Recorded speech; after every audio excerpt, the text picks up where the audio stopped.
What's up, guys? Welcome to Devil Advocate. Hope tonight will be another good show. I believe it.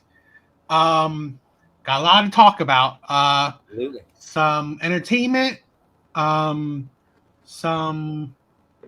regular relationship or men and women dynamics, and depending on how long we go, we have some, hopefully maybe some more comedic or maybe funny relationship skits we could just react to, but we'll see how things go because when we get started with conversations, it goes on forever, And that's the thing, right? There's a lot of things to talk about. So, recently, I believe, I don't know, maybe a couple episodes back, we were talking about Keke Palmer, and she gave her reaction or her thoughts on relationship and cheating. So, I really like her. I've never really, I've known of her, but I never really was interested or really known a whole lot about her because I don't watch anything of her stuff. So it was interesting that now she's getting more. I don't know. It was like, is it her? You know how it is. Celebrities, they do shit to try to get their name out, right? So that's why it's weird. Like more like these last couple weeks, right? Like last couple months, you're hearing her more and more. So is it publicity? Is it? I mean, who knows? But we have today a hot take on Black Twitter, right? That what she's doing. Do you want to give at least synopsis and a little intro to yeah what's going on? All right, so what was it? A couple weeks ago? I was like, listen, Keke Palmer, A1, like A1, accomplished Black woman, smart, reasonable, fantastic. Keke made the news recently. Well, not the news, the Twitter news, the Twitterverse, the Black Twitter news. Because she went to an Usher concert. Got on stage, sung a little bit with Usher. They're a little flirty. That was cool, I guess. I don't think her boyfriend liked it very much, or liked her outfit very much because he tweeted about it. What he essentially put a picture up and was like, "It's the outfit. You're a mom." Keke, I don't think wasn't too concerned about it because did she post a tweet with like that tweet and like more of her outfit? Like, I didn't see her. I didn't honestly. I didn't see any reaction, so I don't really know. But yeah, that became like a big thing on Twitter, because she was out doing her thing, and her man very publicly wasn't happy with it, and boom, let's go. What do you think? Well, we're going to talk about how I think in a little bit. Well, let's get some I guess a little bit of The video? Yeah, let's get a little bit of backdrop on it.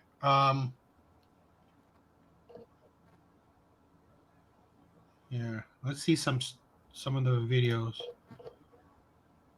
I think this is one. Is this a video? This was.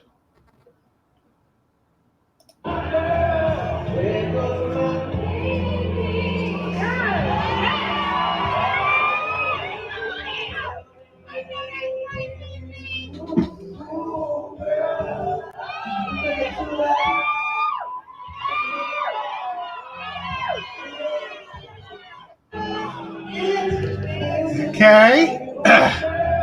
So you can see, you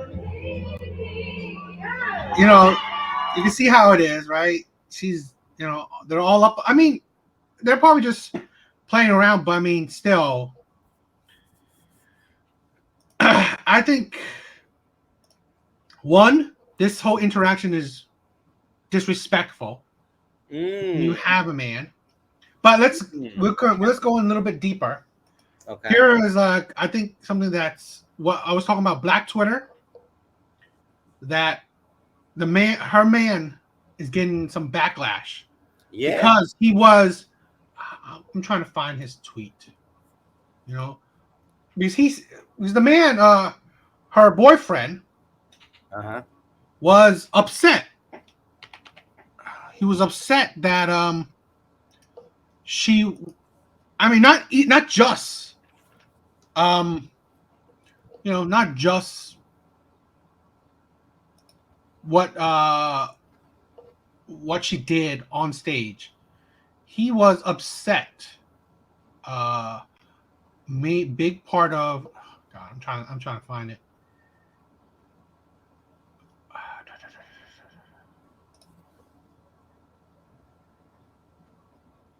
Someone, I think he may have deleted it.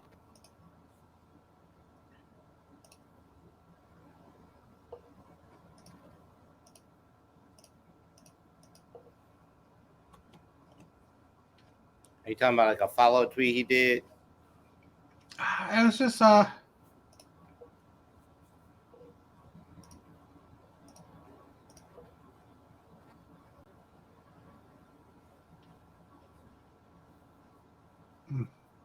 I'm trying to find the original stuff.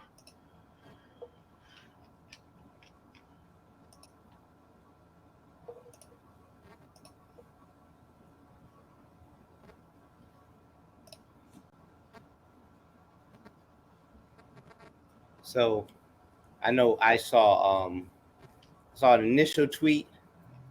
He kind of says, "It's the outfit though. You a mom." Yes. Yeah. Okay. I mean, if you guys heard it, you guys probably seen it, right? But he was just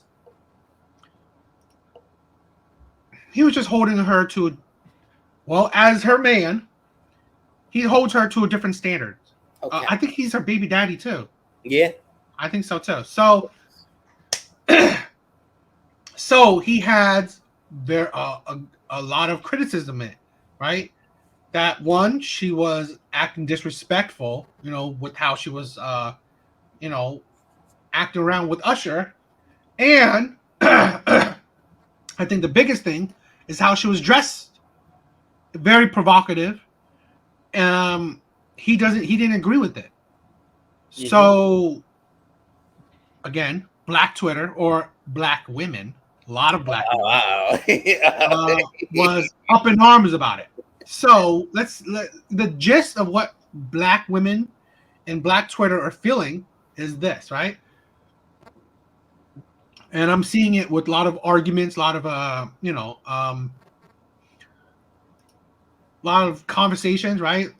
Mm-hmm. That these are the talking points. Could you see it? Hold on, I got full screen you. It's a grown woman. Revealing clothes don't mean a woman is going to turn into a hoe. This ain't that revealing. He ain't married to her.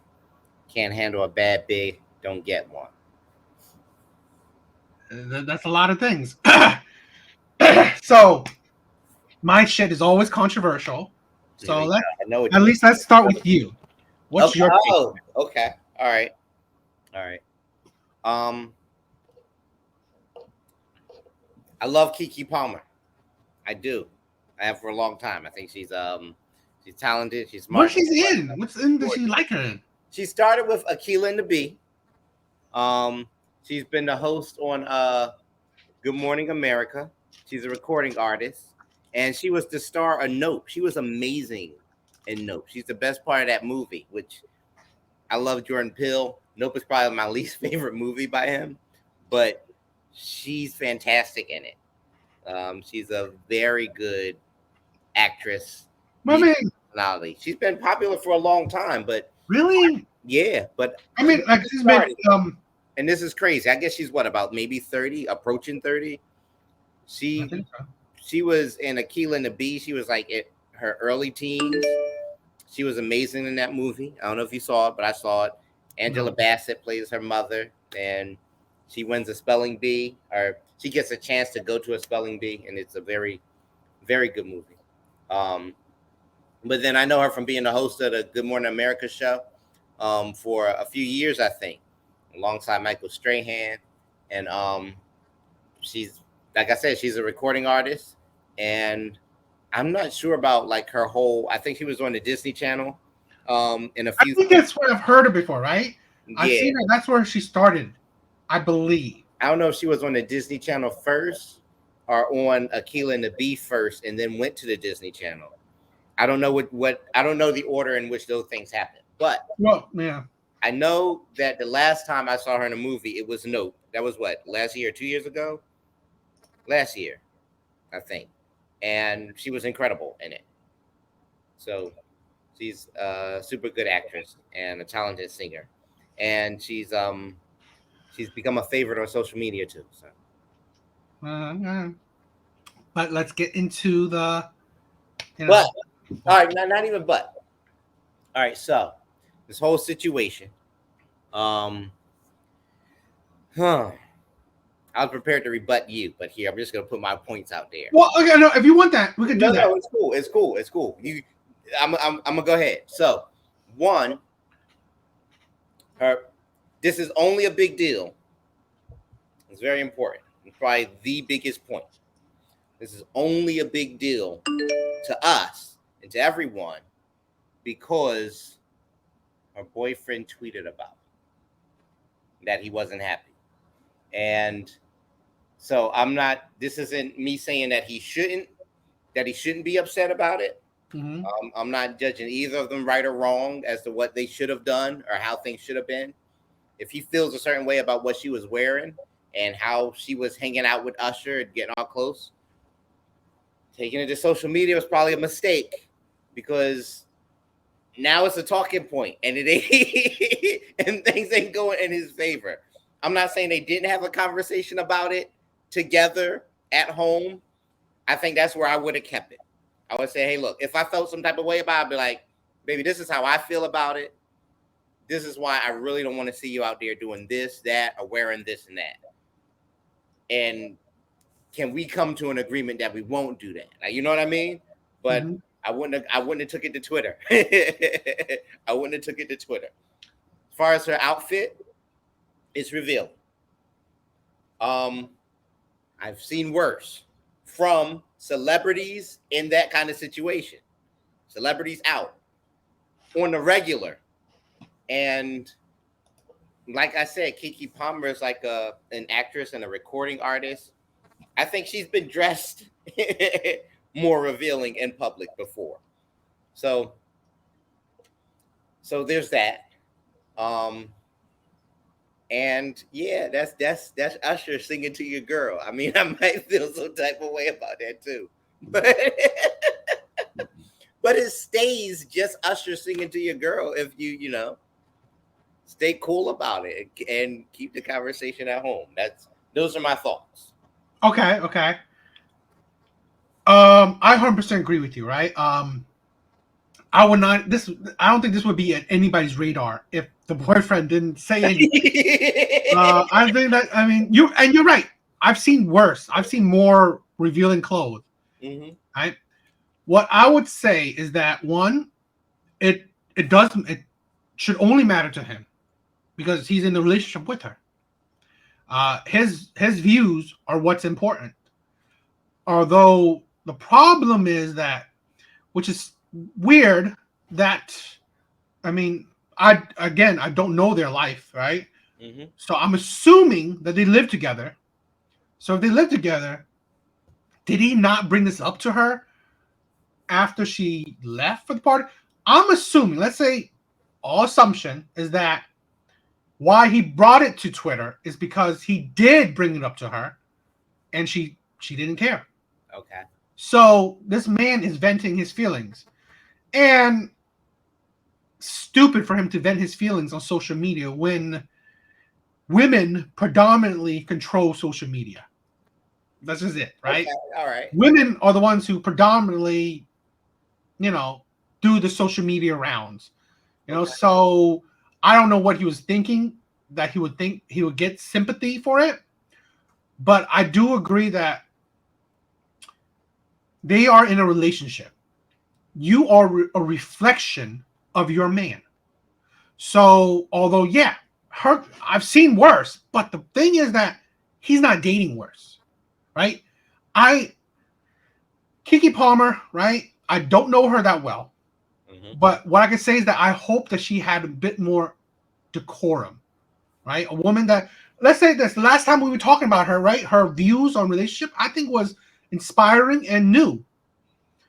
And I had hoped that she had a little bit more class and decorum to her, right? But I'm not saying that again. This is very tame for what she wear. I've seen worse, but I would have hoped that again. I'm assuming that she had to talk with her man. Her man, and this is the scenario I'm talking about. Her man did not like it, what she was wearing, and she still did it anyway because she said the whole boss be, my body, whatever. I want to do what I want to do. That thing, what I'm talking about, right? So, I would have hoped that okay, if she had that state of mind where she, love her man, she would, be more classy, right? Be more ladylike. Okay. You can 100% agree. A lady can still dress in a way that still keeps her ladylike persona, but still gorgeous, right? Still whatever. There are plenty of women that do it. But her wearing like pretty much a one piece bikini, a one piece whatever swimsuit over a lace whatever. Mm-hmm. I don't know fashion like that, but over all that stuff, it's like, I mean, you I feel like it was her man. Okay. So really she did not have to do that. If her man was in disagreement, because like I said, you are a reflection of your man. So now you dress the way that your man he didn't approve of. He wasn't happy about. And then you went to a party. I don't know if it was her party or whatever, but you went to a party, you were all up on Usher. The man is like, he's Usher, right?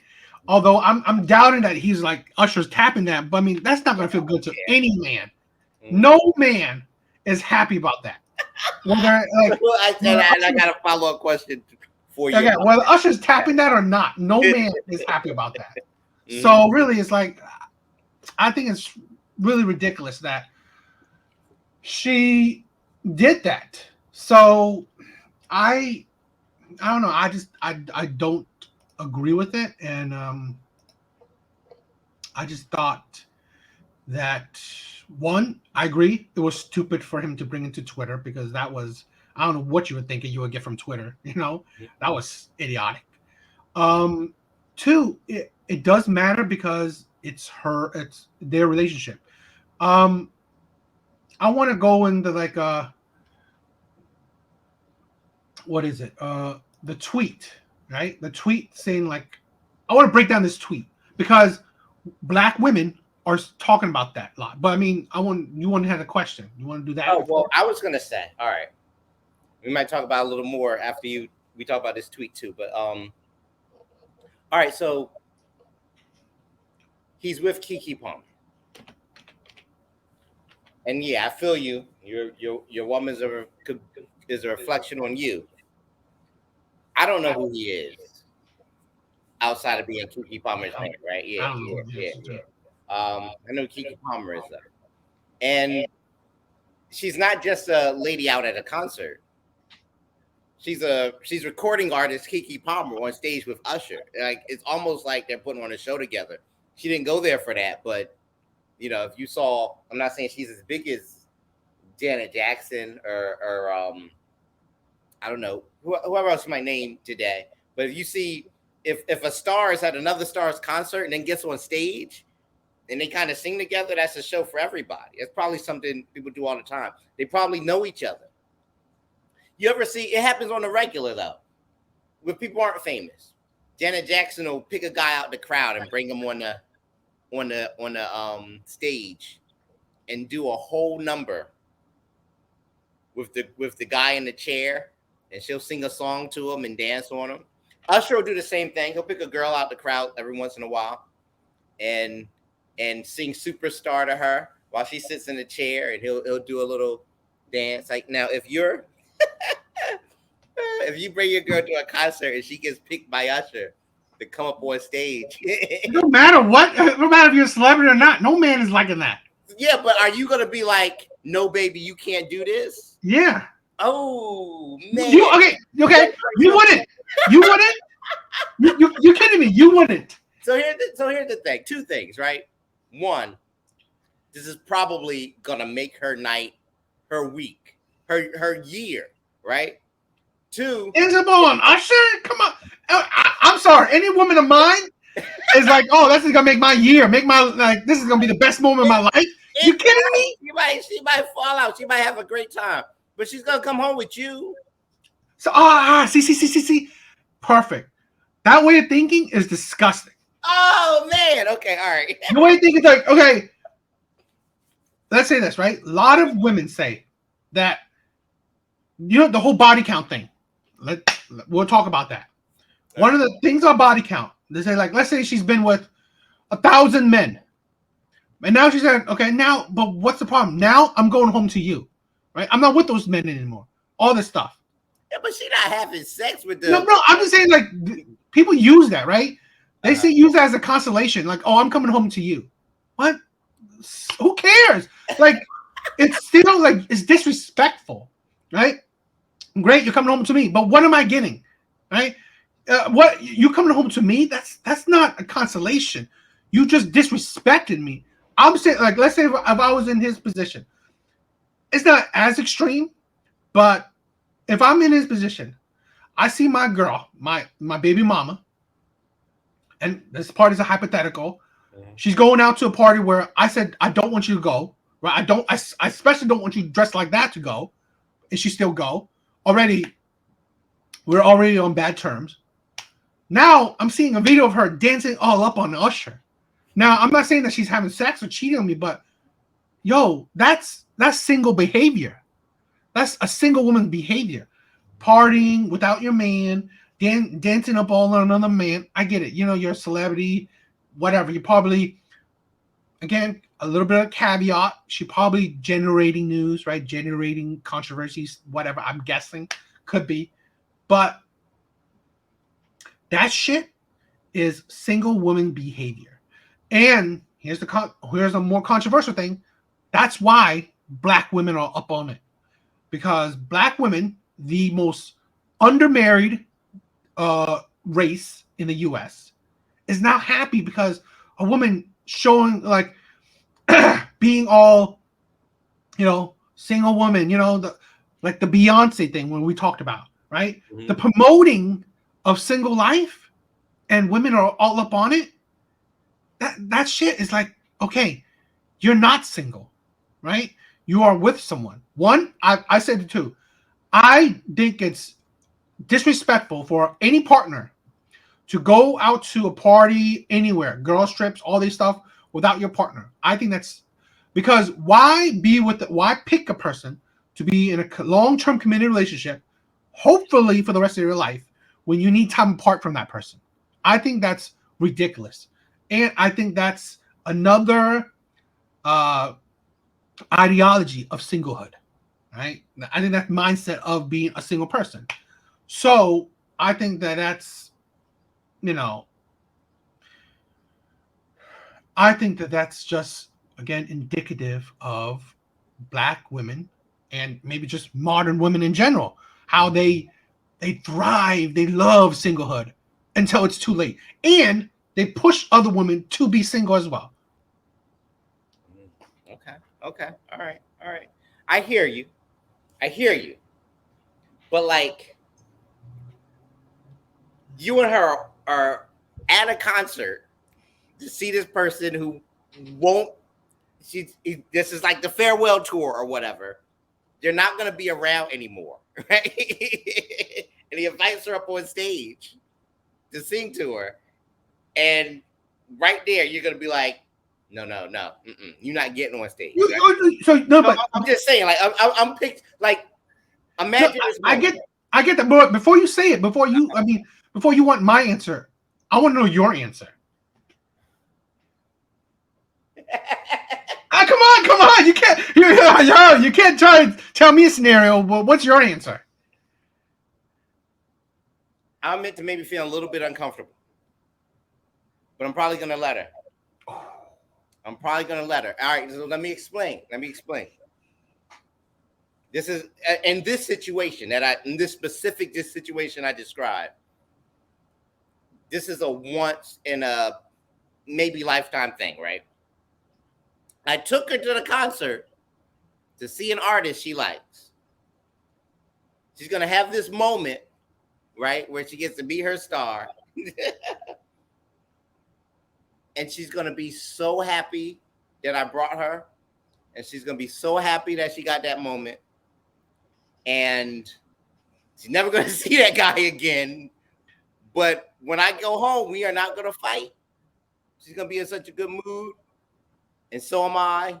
And for a long time, she will be. And then the next time I ask to go to the game with the boys or to do something else instead of, right? She's like, you know what, baby? You go ahead, have fun. I love you. It's gonna make our worlds like, it's gonna make things fantastic for like the next year. Think about it. I mean, what do you think? Okay, let me say this, right? Uh-huh. I understand your train of thought. I understand what you're trying to go at, right? All right. Mm-hmm. But you lost me at letting her do that. Okay. Because you think like this. Why can't she feel that already when you took her to her her favorite concert, her whatever, right? Uh-huh. She should already feel that already. Yeah. But for her to feel that even more, she should go up on the stage and be all up. I mean, a man being all up on her. That's disrespectful. I don't care if she never will see the man again. That one moment, and again, now this moment of Keke Palmer dancing on all up on Usher will always be on the internet. It may not be with, let's say, with our girls or whatever, or hypothetical girls, but let's hypothetical it. Someone record that. So now, even I could see Usher all up on your girl. He's grinding up on her, right? He's probably caressing her neck, all that shit, right? And singing to her, whatever. He definitely is. Yeah. So it's like, really? It's like, whose girl is this now? I mean, is it? I mean, like, I think that's disrespectful. Okay. Because you think like this. Okay.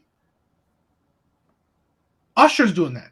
But what's the difference between, let's say, another man let's say she goes out with another man, she goes to a club. Another man she will never see again. He's all dancing all up on her. He's all caressing on her. He's all like booty shaking with her, all that shit.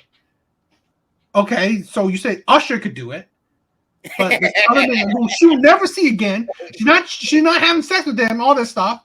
He's all dancing up on her. I bring her there to see him. I brought her there to see Usher. She goes to the club to dance. Women say that too. Women go to the club, have fun, dance and shit like that. It's the thing. Like, I've always seen it, right? You give a person an inch, they're gonna take a mile. That's the thing where I always say it, right? And I want to promote it. Men or women, I don't care who, we need to have boundaries. Boundaries, standards, and preferences, right? We have to stick with it. And one of the boundaries I have is morality in that sense, right? Where, let's say this, I look for respect from my woman. And how she acts in public is a reflection of me. So if let's say, I can understand her boyfriend, whoever this man is. If his girlfriend, let's say, left the house, didn't care about his views, that's already disrespectful. Now, showing off her body, right, to the public, whatever, I think that's needlessly disrespectful. But again, caveat, she's a celebrity. She uses her looks or whatever to garner attention, whatever. But then dancing all up on Usher, right? His hand on her back, her hand on his head. Shit, that's disrespectful. So what am I thinking about that now, right? This boy is a nobody. So already people are viewing this man as a simp, as a his girl is like doesn't give a shit about him. So I think that's already like, you're already built on no respect towards you, right? There's no respect towards you, where a woman should have decorum when she acts in public, because that's a respect. Like, No, I ain't gonna dance. I mean, like, I love Usher, but you know what? I'm not gonna dance all up on him because I respect my man at home. I'm not a single woman. So it is disrespectful to dance up on another man. That isn't my man. Okay. It's this is the thing where we forget. Yeah, let's say one of the complaints is that he ain't married to her. Okay, great. He's our boyfriend and he's our baby daddy, right? Although he should have, like, if he's gonna marry, I mean, give a baby to her, he might as well marry her. But I mean, still, two things that are still commitment, right? Boyfriend and a baby daddy. So really, that's still high level of commitment. So really, marriage is great. I mean, if they both, right, see each other being with each other, they don't in their mind, they're not thinking, oh, I'm gonna break with her tomorrow or I'm gonna break up with them tomorrow. Then okay, who cares if they're married or not? They're together right now physically. So, you know, they are with each other. So that's a stupid thing. Um that's why, like, I'm sorry, but that's why, like, I think Black Twitter on crazy mode is because they are single themselves. And if they're not single, they are disrespectful towards their man anyway. So they don't give a shit about what their man say. They're either not married nor do they even care what their men say or what their men have. And I think that's the problem today.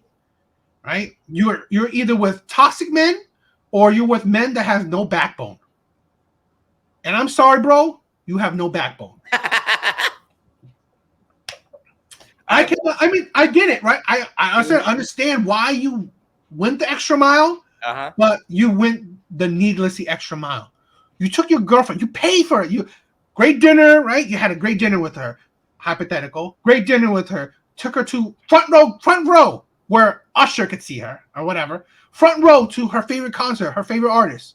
Mm-hmm. Shit, she should be all up on you once you get home. She should be happy for you on days because, hell, taking out. See, that's what I'm saying, right?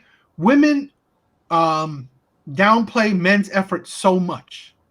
They downplay men's effort so much. You taking out a woman on a date that you I'm not saying this is, like, let's say this is a relationship, you guys, you know, love each other.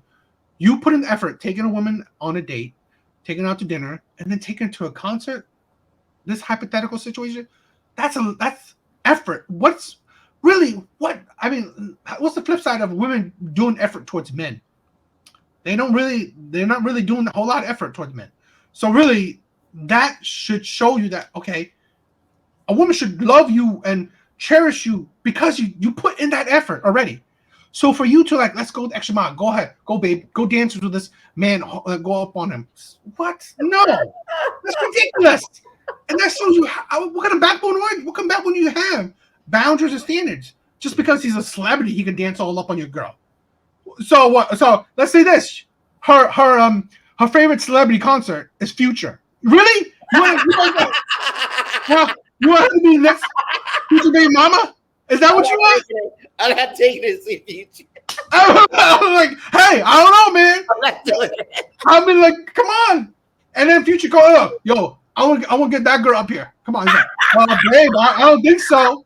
What? Come on. Like, seriously, man.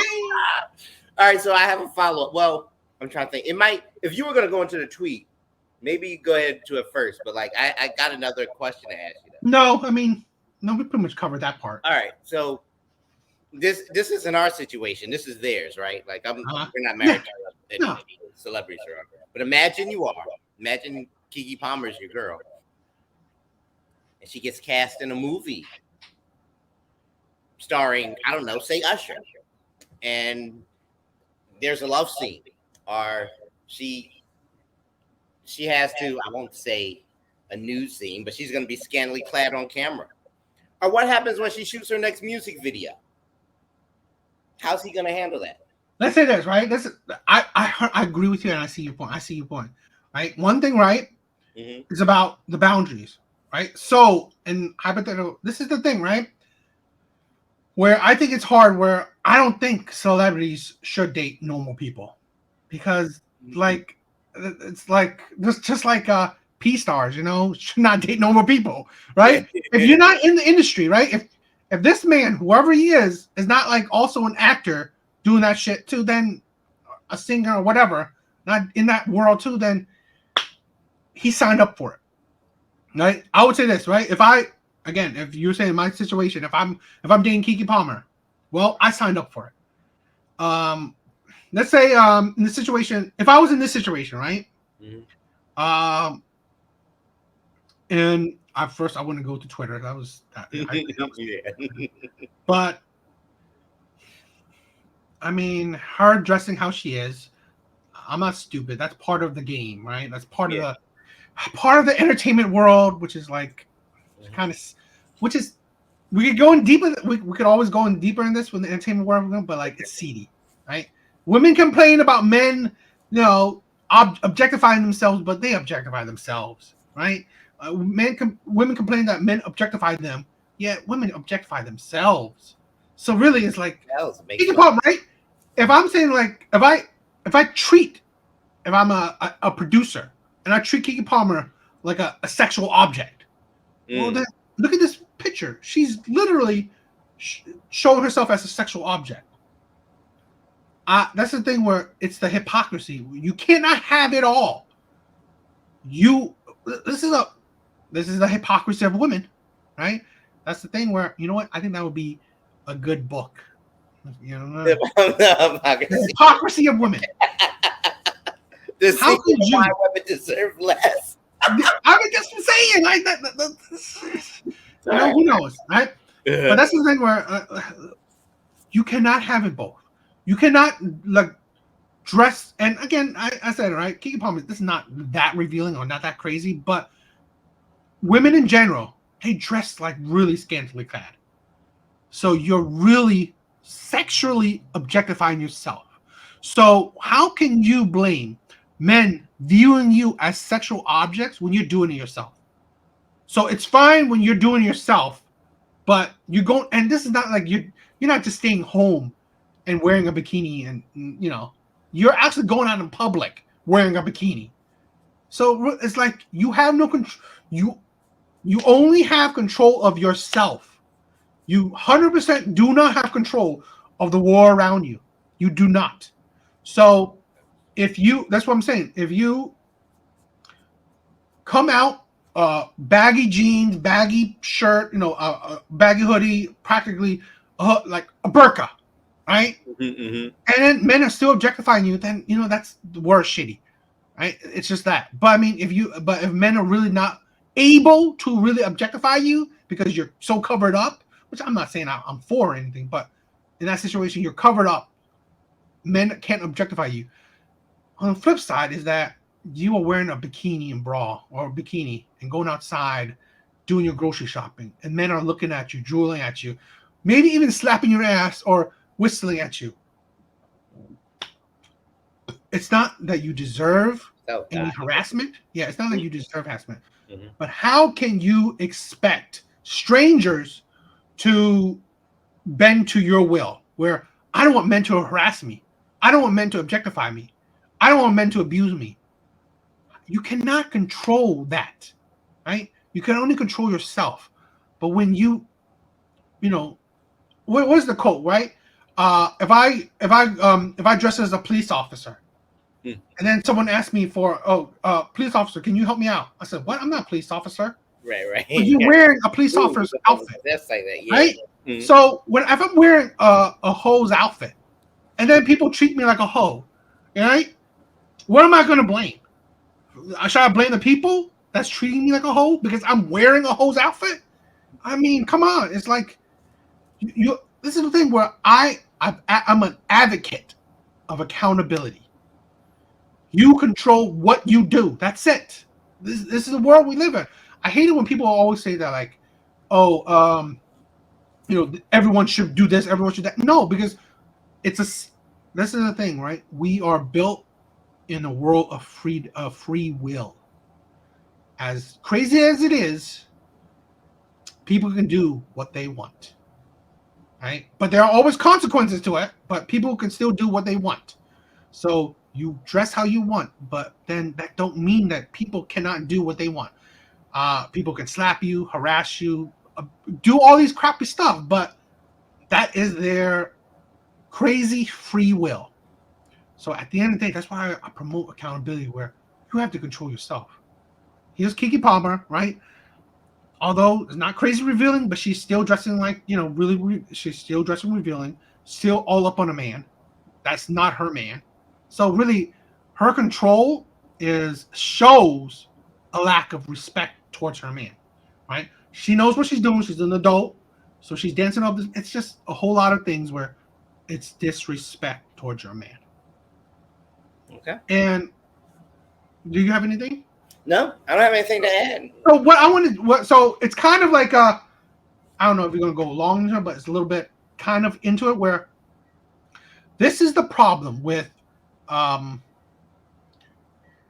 don't know if you heard the stereotype or this kind of thing where they always say black women are hypersexualized, right? They always say black women are very they're very sexual being, right? Just like it's all about sex with black women, or you mean like now are you saying like they feel that way? Are you saying they act that way? Are you saying people treat them that way? It's a stereotype. I think I would say it's a stereotype, right? Yeah. Where black women are hypersexualized, right? They are. And that's what I'm thinking about. So we go back to what we said in the other episodes, is that you control your image.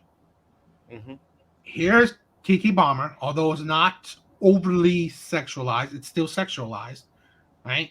Showing off herself, and again, it's not overly sexual, but you're still kind of grinding up on a man, right? So that's a little bit sexualized. So here's like, I'm disappointed because it's not a good representation. Because I want to go with this, right? Two older female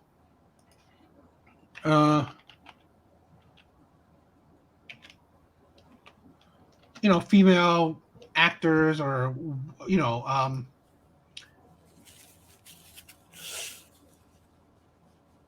people who are big on I guess just, I don't know, big on social media, whatever, right? But they are at their age, later in their life, trying to be even more sexualized. Why don't you, as you grow older, be more classy? So here's the thing where I'm showing, right? Do you know Tracy Ellis Ross? All right. I don't know if you've seen it, right? I did see. Wow. Okay. You did see it. Yeah, I did see it. Here's the thing, right? At 50, trying to do a topless pic on whatever. Now hold on. Now hold on a second. Trying? She's doing a topless pic, but I mean, okay. All right. And let's say Janelle Monáe. Okay. Here's another content of her. I didn't see that. Cool. Right? Okay. It's covered. Yeah. Right. It's covered. But it's the thing where it's the thing where women are being ridiculous about it. Where, like I said, you complain about being objectified, yet you are playing to the objectification of yourself. You complain men view you as sexual objects, and yet you yourself are portraying yourself as sexual objects. Okay. Right? And you would think, right? These are older black, and Janelle Monáe, when she came out, I loved her music. And I thought she was talented, and it was about the music. Now, it's controversial where she hits the wall. She's older. She's trying to. Monáe, I don't think she's hit the wall at all. She's in her late 40s. She's in her late 40s? I believe so. Janelle Monáe. I think she's in her either mid 40s or late 40s. If Janelle Monáe looks like that anywhere in her 40s, that don't look like hitting the wall to me. That looks like flying high. Like I can tell you this. She was see, that's the thing, right? We have to understand, right? Her in her 40s and her in her 20s are different. right? Right.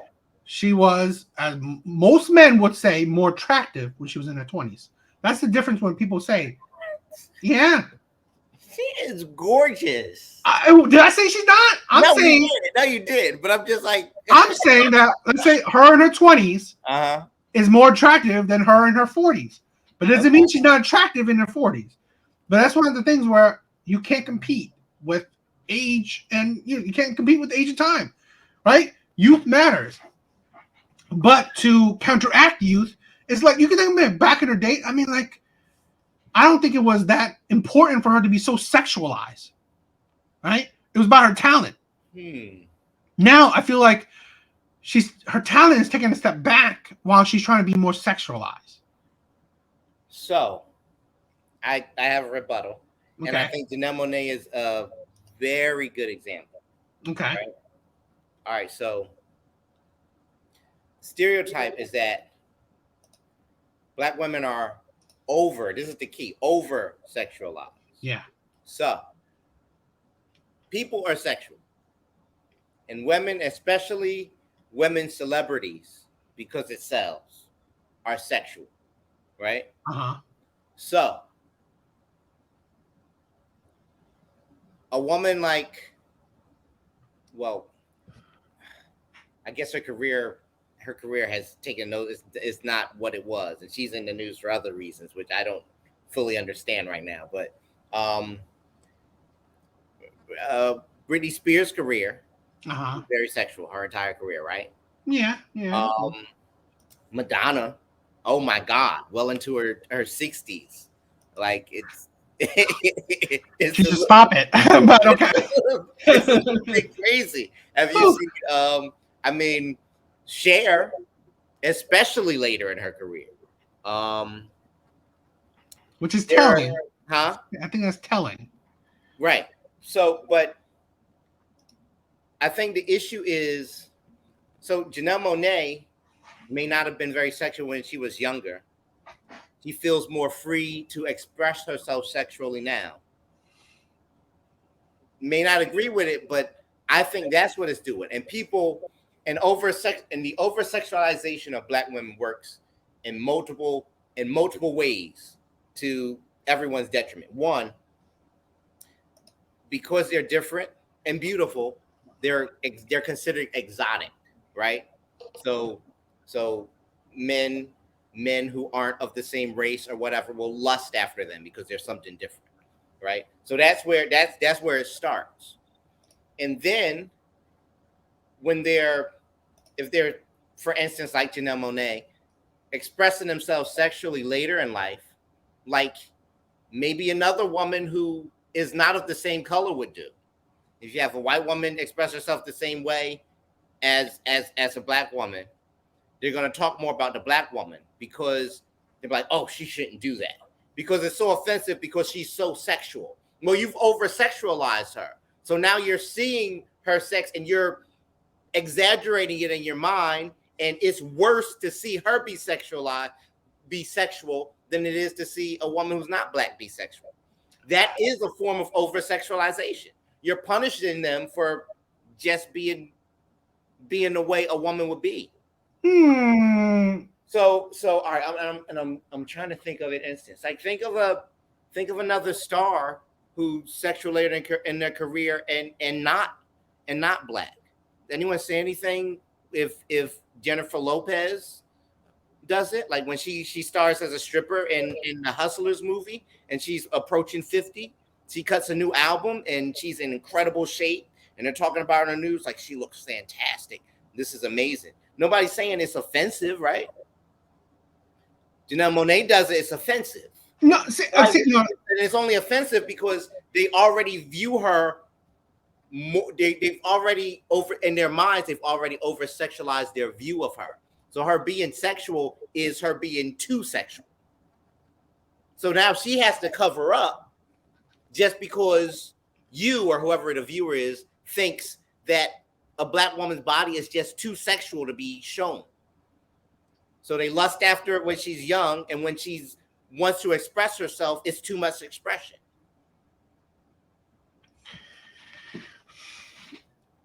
I I see your point, but let me say this, right? I feel like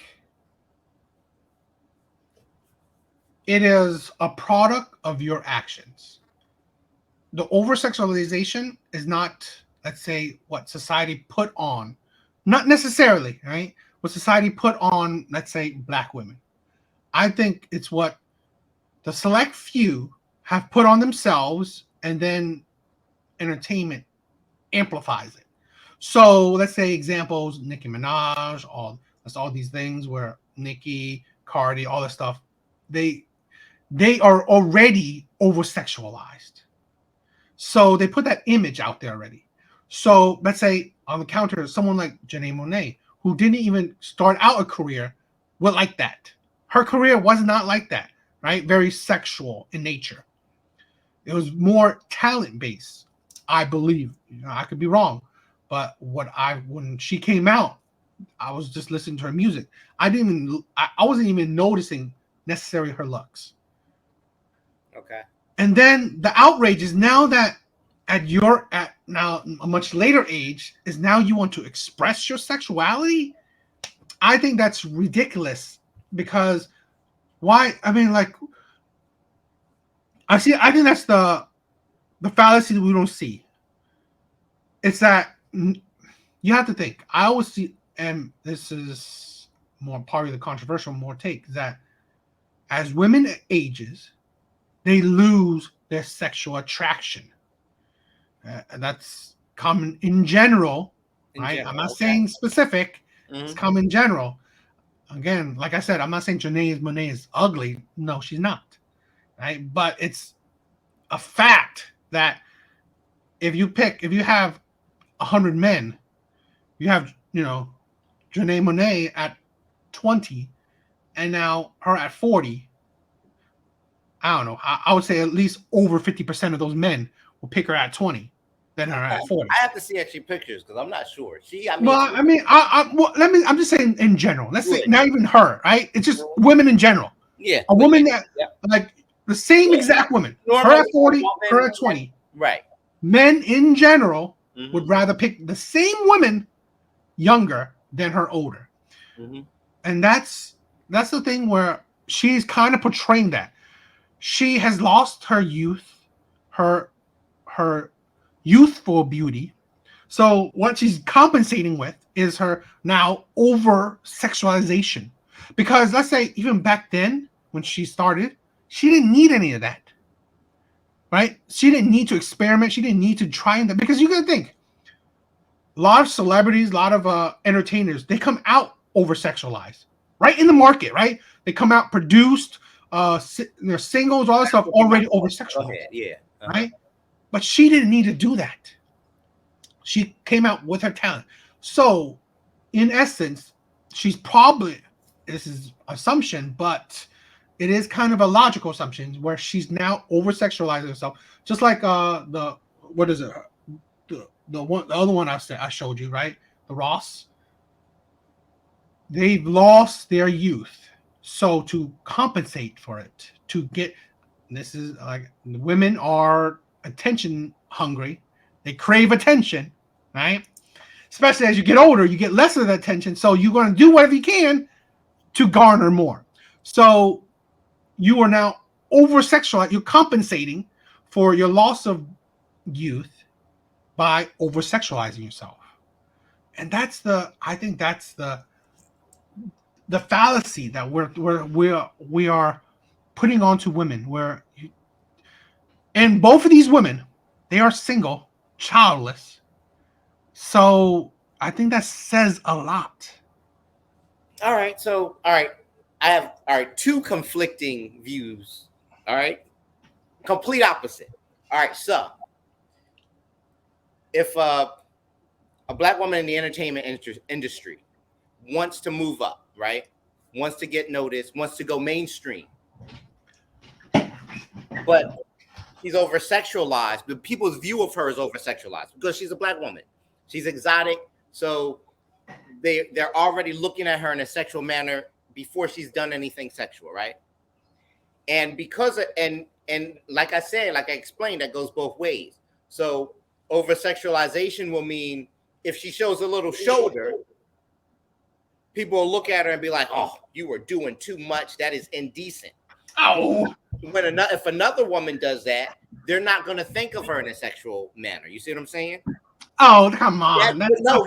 I'm explaining what it means when they what they mean when they say black women are over sexualized. That's what I'm talking about. That's what they're talking about. They're not saying that's what that means. I'm serious. That's what that means, and that's why it's harmful, because you're looking at someone and you're viewing them in a sexual manner even before they've done anything sexual. And let me explain.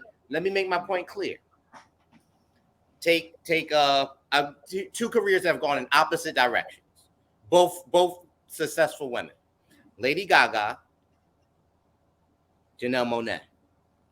They already explained. Janelle Monáe comes out. She's singing. She's really creative with her music. She's not flaunting very much her sexual attributes, right? Probably because I'm going to tell you it's because she would not be looked at favorably if she had done that when she started out, and she may not have gone as far, because she has to come out and cover herself up so that people think she's decent. Because if she shows a little shoulder, like I said, they'd be like, "Oh, she's a little slut." They'll say she's a little slut, and that's what they mean by over sexualization. Because guess who they didn't do that to? Lady Gaga. Remember Lady Gaga's career when she started? Nuts, completely nuts, just like Madonna.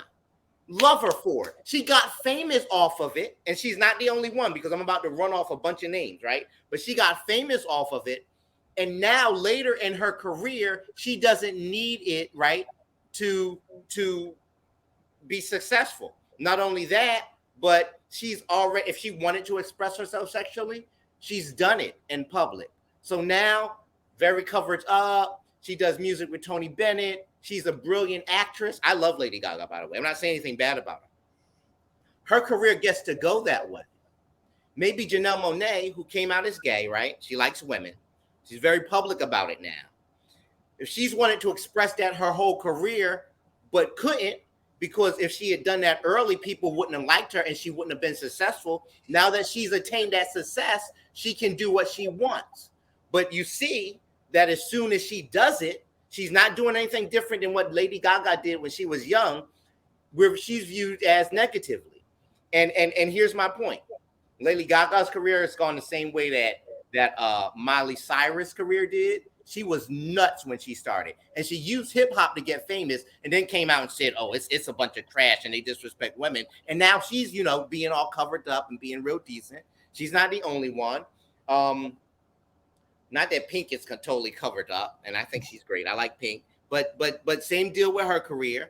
There's Madonna. There's a ton of white entertainers, especially in the music industry, who start off very sexual, very out there, and they get famous on it. And when black women do the same thing, and that's what it means by over sexualization. It's not they're being too sexual. It's that they're looked at sexually, and they're punished for being sexual. So if a black woman does a thing that a woman of another color does, it's viewed as more sexual. It's viewed as more indecent, because it's painted as sex objects from the beginning. Look it up. That's what that means. No. Okay, right. I do agree with some of your points, right? There are women like the women you named, right? That's their act, right? Here's where I differ with you. And again, most of our things are kind of based on opinion. My opinion is that I believe, and here's where the caveat is, that I think most women in entertainment, black, white, whatever, they go the sexual route in the beginning. I can name black entertainers that went the sexual route in the beginning. Tracee Ellis Ross did. Huh? Tracee Ellis Ross did. I'm not saying she didn't. She didn't. I'm not saying she did, but okay. But what I'm talking about, I'm saying that there are black entertainers that went the sexual route, and I personally believe mainly or most women black women entertainers with the sexual route. So my counter view is that Janelle Monáe did not want to do that. She wanted to be different by not using her sexuality as the launching point, right? As the launching thing of her career. Because you gotta think of this: Nicki, Cardi, all these female rappers, they went the sexual route. Most female rappers, most of them, maybe besides Lauryn Hill, I mean, like there's Foxy, she went the sexual route. Little Kim went the sexual route.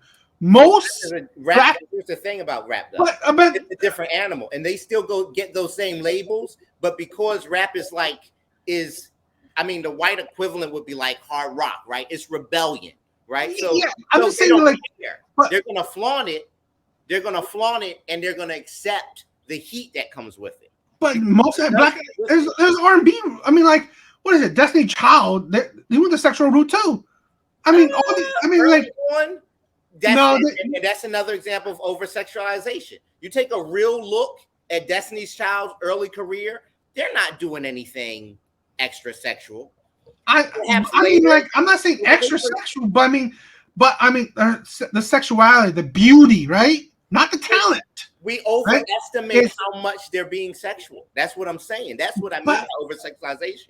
If a white group of women sung the same songs, you wouldn't even think that way. I'm serious. That's what the problem is. Like they all they did in their early videos was dance, basically two-step, and sing R&B, right? But it's like, woo, they are so hot because their bodies are viewed sexually, right? But that's all women. That's all women, regardless. No, but when they say over-sexualization, so there's sexualization, and I agree that happens across the board, and then there's over-sexualization. I think over-sexualization is more modern day things. It's all right. Consider this: two women walking down the street in the same outfit, but one is curvier than the other. Okay. Which one are people more likely to say is flaunting? I see your point. I see that point. And I do see that point. And all I'm saying is that what happens, people don't even realize it sometimes.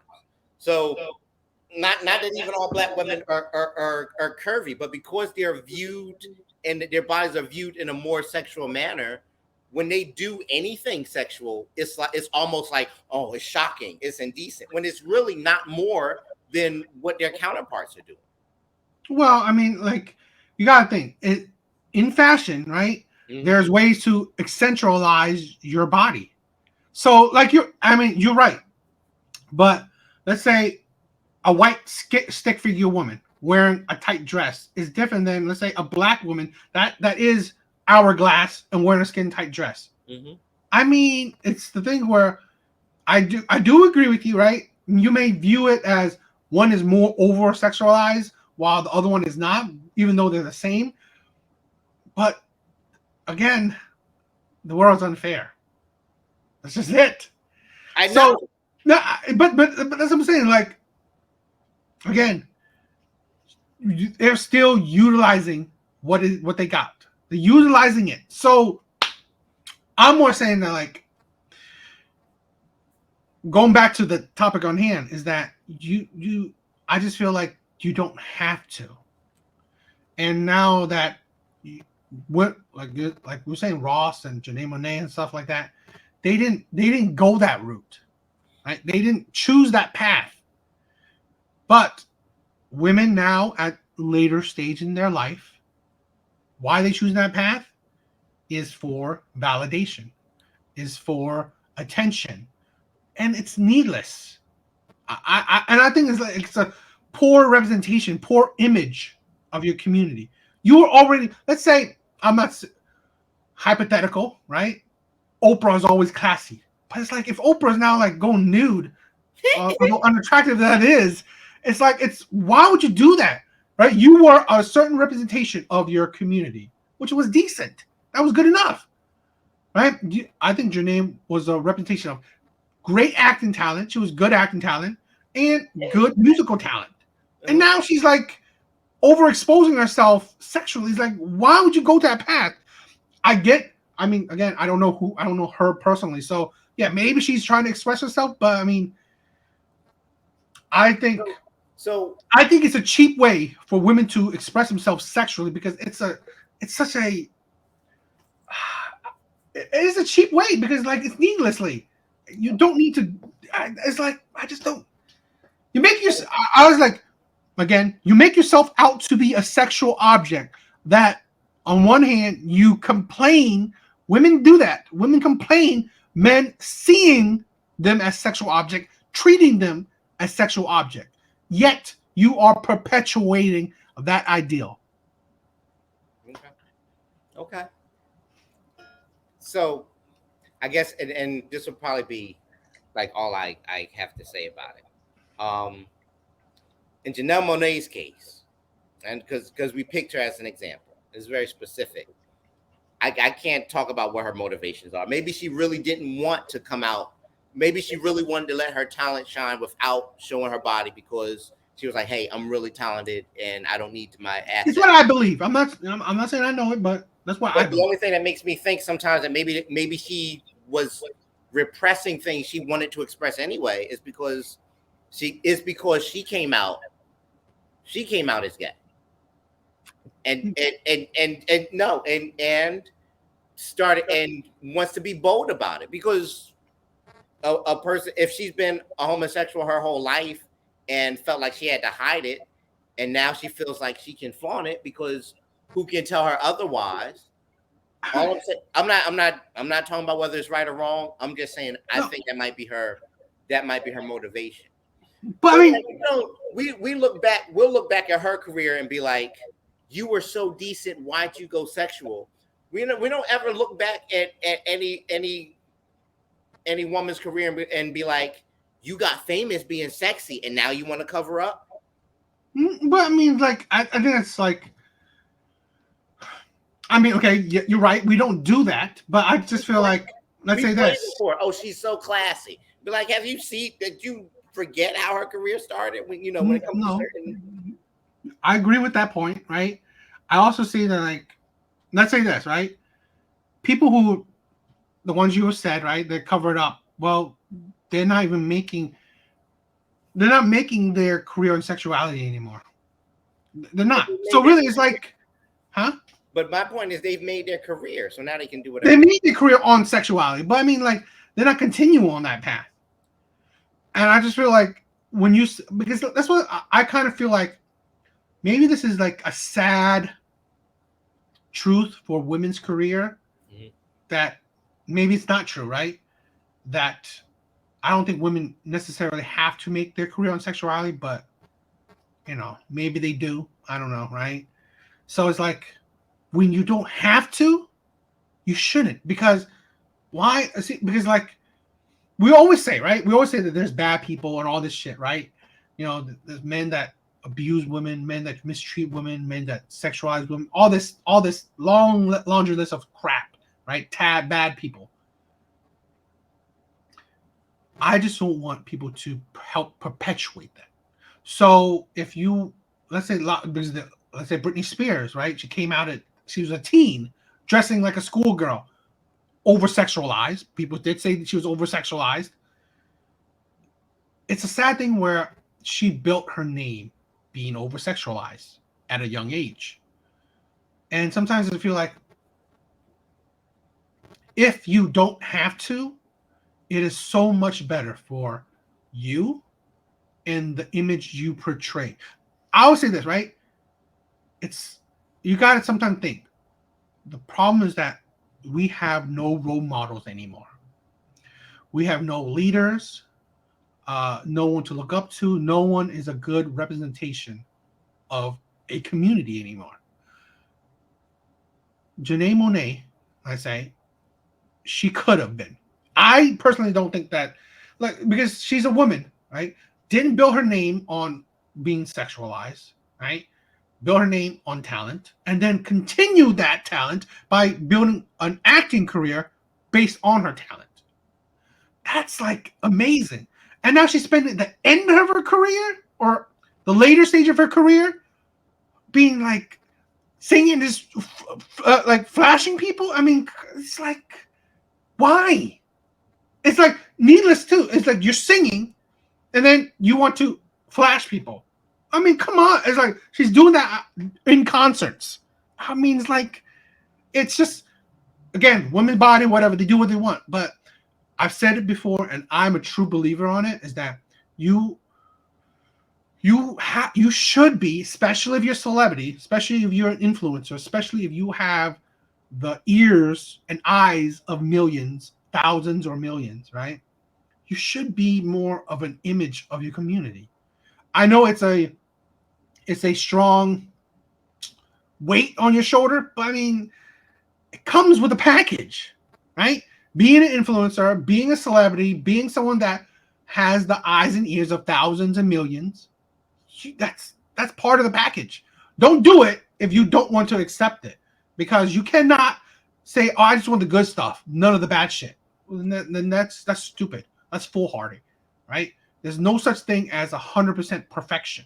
You ain't gonna get happiness and rainbows without crap under your foot. It's just how life is. So, I personally, I would hope that these women, these older women, would hold themselves to a bit more decorum. I mean, they could. Hell, I'm a man. I don't mind a woman flashing her, her titties. But I mean, this is why I say it's the hypocrisy. These are the same type of women, right? These two women that I was talking about will be the same type of women that will condemn a man for sexualizing a woman, condemn a man for, let's say, cheating, condemn a man for, let's say, I don't know, groping a woman, all this stuff. But it's condemning a man for a man calling men misogynists for seeing women as sexual beings, sexual objects, and yet here is what you portray to the public: my breasts, my body, my whatever, my ass, all this stuff. Not your talent, not your abilities. That's not about your body. I think that's hypocrisy. I think that's hypocrisy in its purest form. That's what I'm saying. Is like you cannot be better. I mean, like I said, why can't you be better? But now you're sinking yourself to that level, right? Where you could call men out for supposed misogyny, supposed sexualization of women, yet you are doing that. So that's my gripe with it. Where, again, these women can do what they want. I mean, no man would mind, but that's the thing. I mean, like Saint Janae is like, okay, yeah, she's lesbian. Well, I mean, I don't. I mean, what kind of lesbian needs to show off her titties to call her where I'm gay? No, you don't. I mean, hell, she might as well just kiss the girl on stage then. But I mean, showing your breasts, really. I mean, in general, men are Googling that, not women. So, in 2023 is different, man. In 2023, I think it's a fad that women are doing it, but women don't care that much, I believe. But let's continue with something else. All right. Here's a crazy. What you sent me, right, is pretty a crazy tape. But I don't know if you've seen it, but I've seen. Please check out, because I'm going to do a new video on it about this crazy ass thinking that modern women have now, which is insane. So let's start.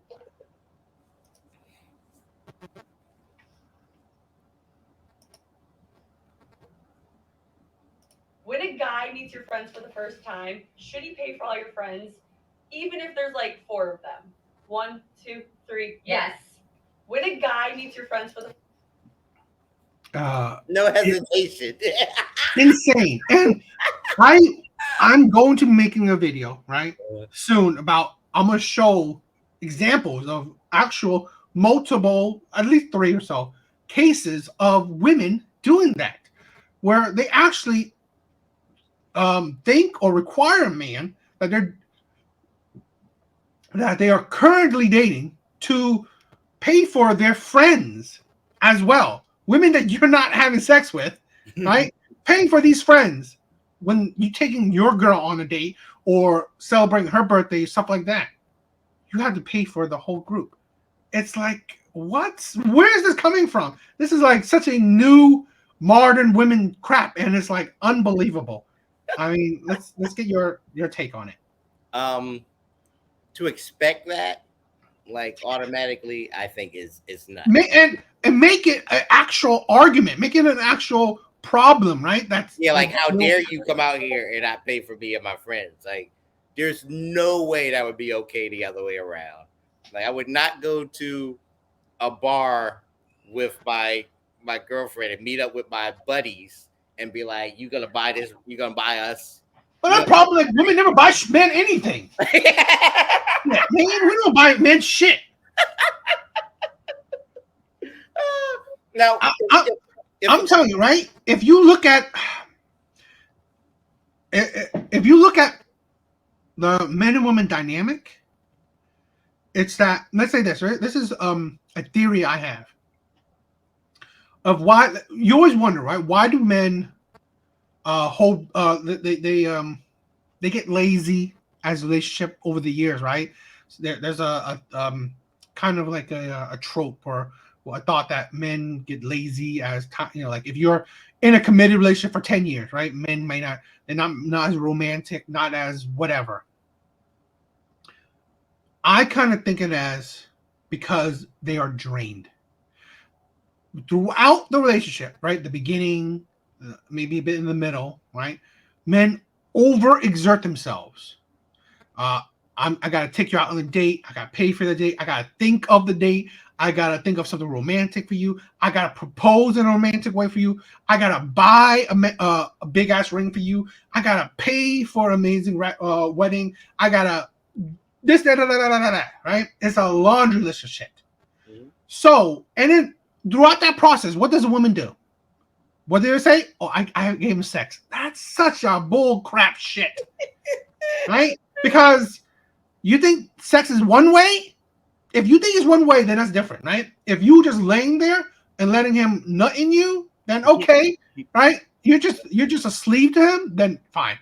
But if you are both taking pleasure from it, then no, sex is not one way. To be honest, most of the things women do is not one way. It's actually two way. Cooking, cleaning, sex. I mean, like, those are both two-way shit.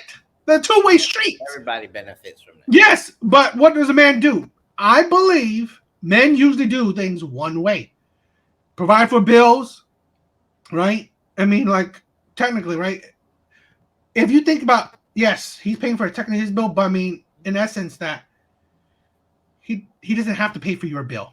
I mean, like, it doesn't, like, because he's like a man providing. I think it's like, because going to the work. I always feel like modern day people, they underestimate the hardship of working.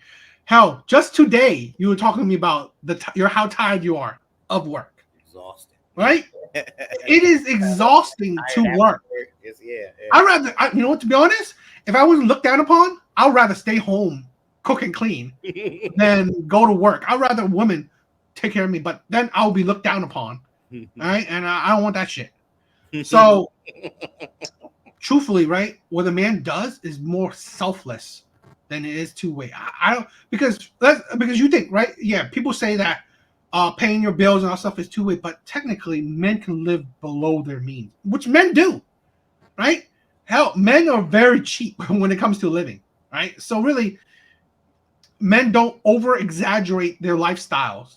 So I technically believe it's not. I mean, it's not really two-way necessarily. I can see the point where, yeah, you pay your bills, you pay your rent, but you go on the dates. Usually the dates is like, it's for the woman. It's not really a whole lot for the men. You pick dinner, you think of what is it? Romantic dates. You think of dinner dates, buying the ring. Oh man, men would just like to buy you a crackjack ring if they could. Right? That's not for them. A wedding is not for them. I mean, like, hell that. Justice of the peace. Honeymoon, like hell, men would love to just have sex in like their home and instead of spending a couple $100,000 or a couple grand going to wherever. So really, it's like, I mean, it's not a lot of things for men. It's not necessarily a two-way street. So I think that's why the difference is men have over exerted themselves in the beginning, so they just take a deep step back later in the relationship. That's my theory, right? While women, they under exert themselves. They put low effort. So now that the relationship is like deep in the, commitment stage, they're kind of putting a lot of effort in, like, taking care of taking care of households, but which is all two-way street still. But they put all this effort into all these stuff, and then they see a low amount of effort from a man. But it's like, babe, you put in barely no effort in the beginning, and now that you're actually putting a two-way effort, which you're getting it out anyway. Now you expect me to put in, because it's like it's 100% and 0% in the beginning. Then it's like, maybe, let's say, hypothetical, he's giving 20% and 90% at the later in the stage. Well, it's like, okay, I gave overabundant already. So now that's my theory on that. Okay. But that's a little tangent stuff. But I mean, this is the thing where women are kind of pushing themselves out of the dating market. Here's another thing where there's crazy expectations. Plus, let's say this: the type of man. While there's a lot of this is a big talking point in the manosphere talk, right? They say 80% of women want the 20%, the top 20% of men, right? The top 20% of men also include the top wealthiest men, right? Or the top, I'm gonna say wealthiest, but top well-to-do men, right? Men that make six figures. So imagine these type of women, right? These white women. Well, what did they expect? A man that makes six figures. So a man that makes, let's say, 200K, 300K, whatever. Maybe even a man that makes 100K, which is still paying for four people, is ridiculous. Or even if you make 100K, but still, right? A man that makes a good, over six-figure kind of thing. Yeah, they probably think, okay, paying for a few people is like nothing, right? Which is understandable, right? I mean, it's like, in the Asian community, they do that, but I mean, like, they don't do that in a relationship type of way. It's usually elders and shit like that. But I mean, in a relationship, that's insane. Where, I mean, unless let's say in a hypothetical world, I've dated each one of these girls before, and now I'm just dating this one girl. Okay, then maybe, but I think it's ridiculous that any man, I don't even care how much you make. Right? I don't even care if you are, $500,000 kind of man. To pay for your girlfriend plus four of her friends is such a ridiculous thing. And you are literally tainting this woman, because no other man is going to compare to that. And why do you think women now want six-figure men? It's all over the place. I want a six-figure man. I want a six-figure man. Every woman, to the ugly, to the most gorgeous. It don't matter how you look. All of them. 90, 95, I kind of say with 99%, but at least 95% of women will say six-figure man. And they've been tainted by it. So it's because they view men as just as nothing. They could pay for all. They view men as wallets. So ouch. Well, they'd be disappointed with me because I definitely ain't a wallet. I'd be like, babe, we all washing dishes then. Like, I mean, the difference is like, I'm not saying, okay, let's say if I'm well-to-do and everyone on the table is actually my close friend. I don't think. I mean, yeah, if it's something you volunteer, yeah, to expect it. And no, it's also not just these are girlfriends they're not your girlfriends, right? They're not your friends. Yeah, right. That's the thing. That's most of the cases, right? These are not your friends, right? These are not your girl friends. These are the friends of your girlfriend. Yeah. So that's the difference, right? There are levels to this, right? They're not like you're not going on double dates with like 4 other couples that you're close with. No. You're not. No. It's like people for these the are first girls that I'm not even having sex with. And I gotta pay for them. Well, with that shit. And this is the craziness of women. Y'all hang out. This is my first time being here. Yeah. No, I don't. It is the insanity. Yeah. I'm like, how that's nuts. Yeah. I think that's a bit nuts. I think it's rude. It would be rude for me to show up. For me to show up anywhere where we're all paying and without having had a discussion with someone, expect to be paid for. That's rude. Yes. Like we're all going out, and I'm like, well, he'll cover it. Like that's so rude. I think it is telling for the friends to think that my friend's boyfriend's gonna pay for me. I don't even know this man. Yeah. It's the audacity. I think that's the definition of audacity, right? The audacity of you thinking this man that you don't know or that you barely know well is gonna pay for you. It's like what? Hell, like men that are dating you barely wants to pay for you, right? They're not like men that dating you. I could guarantee you they're paying for you because they want some action, right? The hope of some action. So a man that doesn't even come close to getting some action from you, you think he's gonna be paying for you? It's. I want to talk about this later. I mean, like not today, but in the future. Like,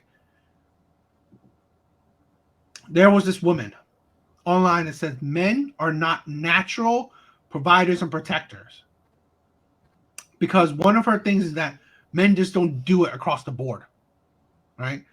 So it's like let's say this: you go out on a date with your girlfriend, and with her 4 friends, you're not providing for all these other girls too. How does that make you a natural provider? That makes you a natural simp.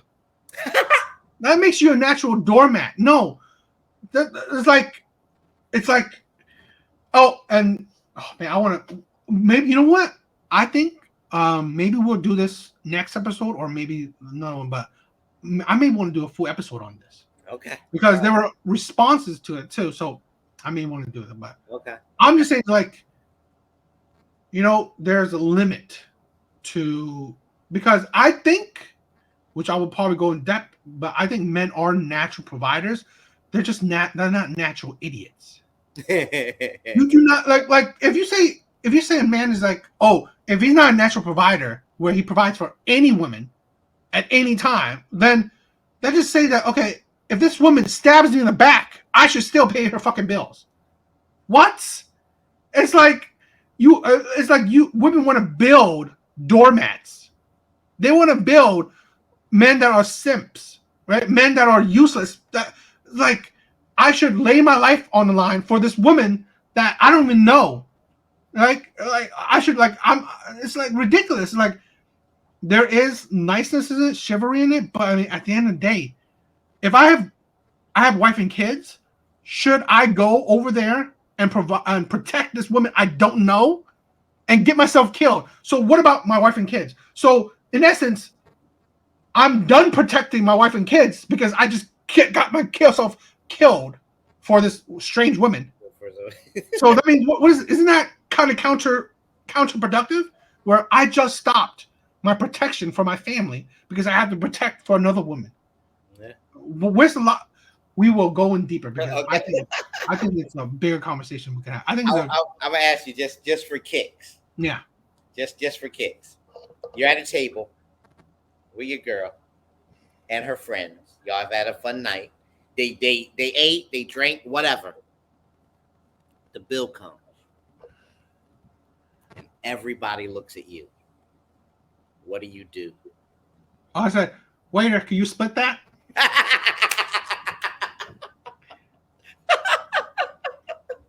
There you go. No, okay, you know what I did, right? There was a party, right? Not necessarily a party, but like a dinner get together with my friend. Okay. I had a date. My friend had a date, right? But we had other people too that had dates. So when I went to went to the bathroom, right? I saw the waiter. I said, "Waiter," because it was his birthday. So I said, "Give me the check for him and his girlfriend, right? Okay. And my check together, right? Just not the other people because Right. they're not with me, and Right. it's not like they're not their birthday and shit like that." Mhm. And I paid for it, Cool. right? Yeah. Now the other couples will look at me like, "What? I mean, why? What was that? You're not gonna get us?" Like, I don't know you. Right? Like, you crazy? I ain't gonna pay for They that. look at you like, No. It's like, yeah. Wow. and because like the waiter came with a check and like, oh, and I said I covered it, right? So I said to my friend, so that means the other couples see that I covered it. I'm not trying to do that, right? I didn't Right. try to like show off that I was You doing weren't it. trying But to show that's off. what the waiter just said it, they would give it to us, so I just paid for that. But I was like, they think, now they're just like scrambling. Oh, what should we do now then? Yeah, pay for your own fucking check. We like pay for your stuff. That's funny. And just in general, I've been in situations where like you're out with friends and the bill comes. And for the most part, like if I'm hanging out with people, and we usually, because I mean, my friends are good like that. Even like when I've hung out with you before, just split the check even. Like, we won't like fuss and fight over, nickels and dimes. But I've been in situations where people have gotten up early or and didn't pay, or they dropped cash but it wasn't enough to cover what they paid for. Like, yeah, that sucks. Well, it's also like, let's say this. I also think I personally think that like, you shouldn't split the check evenly. That doesn't. I mean, like, I get that, right? No, that's something we volunteer to. I'm not saying Yeah, that. no. Yeah, if you talk about things beforehand, then that's different, right? Yeah, I've seen it where people abuse that shit. yeah, So that's why, like, yeah. I agree. but like, yeah, I've seen people abuse it. All right, let's do this one clip. Okay. Right, let's see if this is savage. Right, this is like Kevin Samuel's savage moments. Right, and I know we talked about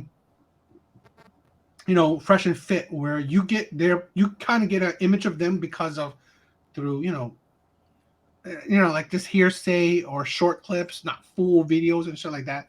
So you view them a certain way. But I mean, we're not going to do a full Kevin Samuel clip, which we probably would do down the line. I mean, a full video. I mean, but this one, I think I want to get a little bit more your take, introduce you a little bit more to Kevin Samuel, because I've said it in other videos, right? I really admire this man. I personally admire this man a lot. Although I'm not black, right? And a lot of the things he talks about, black men, black culture, black women, but I just feel like his things can apply universally, because I always think it's ridiculous that we try to separate things with race. And that's why I try not to do that, right? I try to talk about like, oh, because race that's with that, because then we are trying to separate things, right? I personally do it where I separate men and women. That's my thing, right? I don't necessarily see the colors because, again, I've dated black women. I have black friends. I don't necessarily see color like that, right? But I definitely know I'm not a woman, so I can see the separation in gender. But that's my thing. Anyway, but yeah, these are clips of some of. I've not seen this video, so I don't know if it's good or not. But these are some of Kevin Samuel's most, it says, crazy savage moments. Right? So we'll check it out. I guess he has like trust issues with women or whatnot, so I'm like sharing my location with him just to make him feel comfortable. Have you had any therapy? Yes, I have in the past. You need to go back. Oh my gosh, really? And you're already trying to make him feel comfortable 2 weeks into it. Right. It's too much proving to do. You're not his wife. I'm just being nice and being like, That's hey, not being, like, no, it's not being nice. It's being a people pleaser. That's not normal. You want to be nice? All right, let's go out a couple of times. I need you to give me $10,000. Be nice. Oh, be nice. I mean, come on, be nice. I mean, come on, be nice. I need $10,000, and we need to go ahead and run the Soul Train. Be nice. No. Of course. So there are things that sound crazy to you. Yeah. Sharing your location with somebody you run out with twice is crazy. Okay. I give myself a. What do you think of that? I agree. I think, yeah, that's nuts. She's doing a little much. I don't want anybody to know where I am all the time. Yes, especially it's not a relationship. Yeah. It's just somebody you met twice. It's nuts.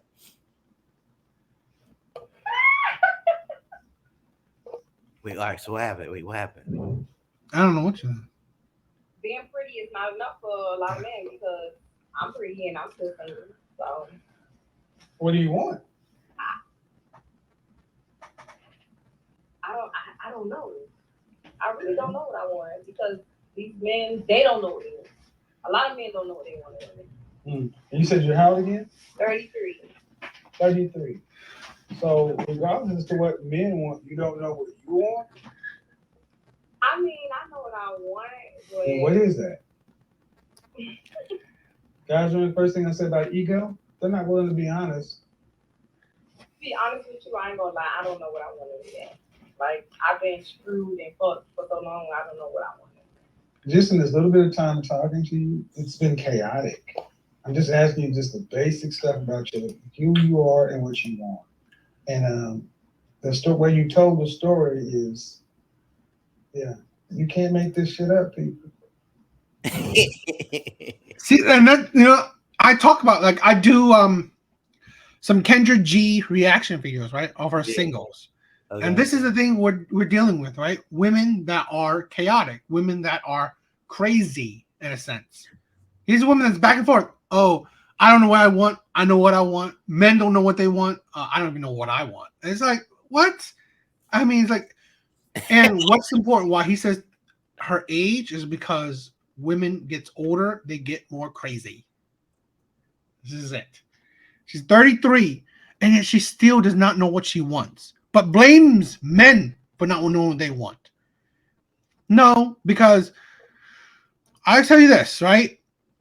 It is off the rip. Most men have two categories: sex or long-term commitment. She doesn't know what men want because men only view her for sex. That's why women are confused. Men treat you how you let them treat you, right? The type of men you choose. Well, you choose men that doesn't want commitment. They only want sex from you. Well, and then you continue to interact with these men. You continue to entertain these men, but yet these men don't give you commitment, and you're surprised. Oh, these men don't know what they want. No, they know what they want. They just don't want anything with you besides sex. What do you think? I mean, bro, I don't know. I agree. You have to have like we talk about setting boundaries and having self-respect and self-esteem. You set the terms for how you're going to let people treat you because you can only control what you do. So for her to be able to find a man, she's going to have to know what she wants, and she's going to have to decide not to accept less. Yeah. That's the same for all guys too. So to let you know, I have completely saved my life and made it through 16. The 360 put you right back where you were, but I understand what you're saying. I found Lord, and I got a man that's got money now. You found the Lord? Yeah. Oh, something I always say, right, in the Kendra G reactions, any woman that talks about religion is a red flag. Yeah, any woman that talks about religion is a red flag. What? I have this theory. All right. That most women don't really live by the teachings of the Bible. Yet they want a man that lives by the teaching of the Bible, but they don't live by it. So they say, "Oh, I want a God-fearing man." When in essence, you are a baby mama of, let's say, 3 kids. You didn't marry your baby daddy. You have 2 baby daddies, 3 kids. You didn't marry neither of them, and yet you want a God-fearing man. You got to react to my videos, right? You got to react to my. You have to react to my videos. You have to. You got to do it. Okay. Because what kind of God-fearing women are you when I've said it. I believe God does not advocate for divorce and babies out of wedlock. Yet that's what you done to your life. So how God-fearing are you? But then you require a man to be God-fearing himself. Right? Also, I would say this, right? Women, I've seen one where she's like 37, or let's say she's 44. Career woman. And then she wants a God-fearing man. I say, okay, what kind of God are you thinking about when God does not preach about career women? He preaches about family, finding a good husband, creating a family. And I said it. I don't know if it's true or not. This is where you come in, but that's what God preaches. The focus on husband and family, not creating on your career. Now that you're 44, you want a God-fearing man? Do you even live your life by God? I don't think so. But that's my interpretation of the limited knowledge of God I have. I mean, plenty of people. I would dare say the majority of people who aren't raised. Well, if you're not raised in a religion, then you came to it late. Then you usually came to it later in life, and you came to it after some experiences that weren't great. And I know so many people who have lived lives where they made a ton of mistakes, where things weren't going well for them, where they weren't doing things that you would consider them God fearing at all. Um, they found their religion, they learned about God, and decided to change their lives going forward.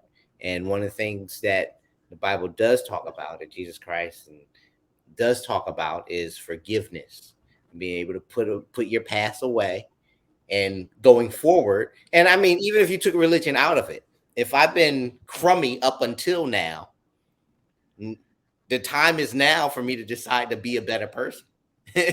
So I should be able to leave the past behind and start doing better. So you can find religion. People find religion. People find a better way of life. I mean, and I've said it, right? You make it sound beautiful, but it's a sad thing that isn't the case. Okay. Right? Where I see that, yeah, they're born again Christians, born again virgins, which is ridiculous. All these born again crap. But it's like your past matters because it's a reflection of the possibilities that your future would be, right? So let's say you're an avid cheater in your past. Now at, I don't know, 36, you found God. I will not cheat again ever. And comes in now, I'm like, this woman coming into my life, I'm like, wow, she cheated on every freaking relationship she's been. But now she's born again Christian and she condemns cheating. But it's like, should you be the one to trust this? I mean, it's like you're going to the casino and like, oh man, the house always wins, but do I want to take the chance? I mean, come on, it's like, you know. Well, hey, look, that's up for, if you meet someone like that, that's up for you to decide. You know what I mean? No, it is true, but like I said, I say it, I warn men that I'm sorry, it's a red flag. Any woman that talks about religion is a red flag. Hold on, a woman can't do nothing good. I mean, it's because it's indicative, right? There are signs, why, right? So let's say if I'll give an example. What if she's like 23, right? She's 23 and she was a God-fearing man. Okay, I was like, you know what? That makes sense. I wouldn't say that's a bad thing. I would say that's good. Because at 23, 23 is like, who knows with these girls nowadays. But hopefully, logically, she hasn't had the life that, is indicative of not being God-fearing, right? Not being religious, right? She's 23. She maybe had only one boyfriend, right? No kids. So that is more acceptable than, let's say, she's 33. She has 3 kids, two men that she didn't, require marriage from. Well, you already show you have the experience that you didn't live life by the word of God. So that's what I'm saying. That's why it is about, for me, I always say that if she's at a certain age and says that, it's a definite red flag. She's 23, 21, and says, I want a religious man. Okay, that's cool. I mean, that's good. Live by it. But It's just the problem is that women don't really live by it. Okay, I'm not saying you're wrong, but if it's tough, right? Because nobody's perfect. We all make mistakes. No. And if someone has lived the wrong way for a large part of their life and has seen bad results and learned from it, and they're like, you know what? I keep doing this. Bad things keep happening. I have to change my way, right? All right, so now going forward, she's going to live different. But she's got the kids. She's got the failed relationships. She wants a God-fearing man. Well, what should she want? Just anybody who'll take her? Or should she want someone who's okay with cheating? Because she's not going to cheat, but they are going to cheat. Like, she's gotta want a God-fearing man, or she's gotta want somebody who's going to live to the standards that she is now trying to live to. See, but this is the thing. She's now. That's the key word. I would feel like, but she can't go back in time and no, you're right. You're right. But I am a strong believer that a person's past matters, because it can.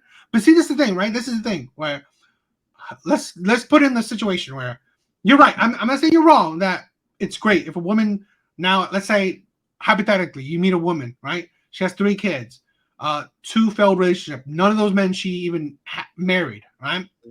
Now she and all those both men, right? Both men and even all the relationships that she's had cheated on her, but she stayed with a lot of them, right?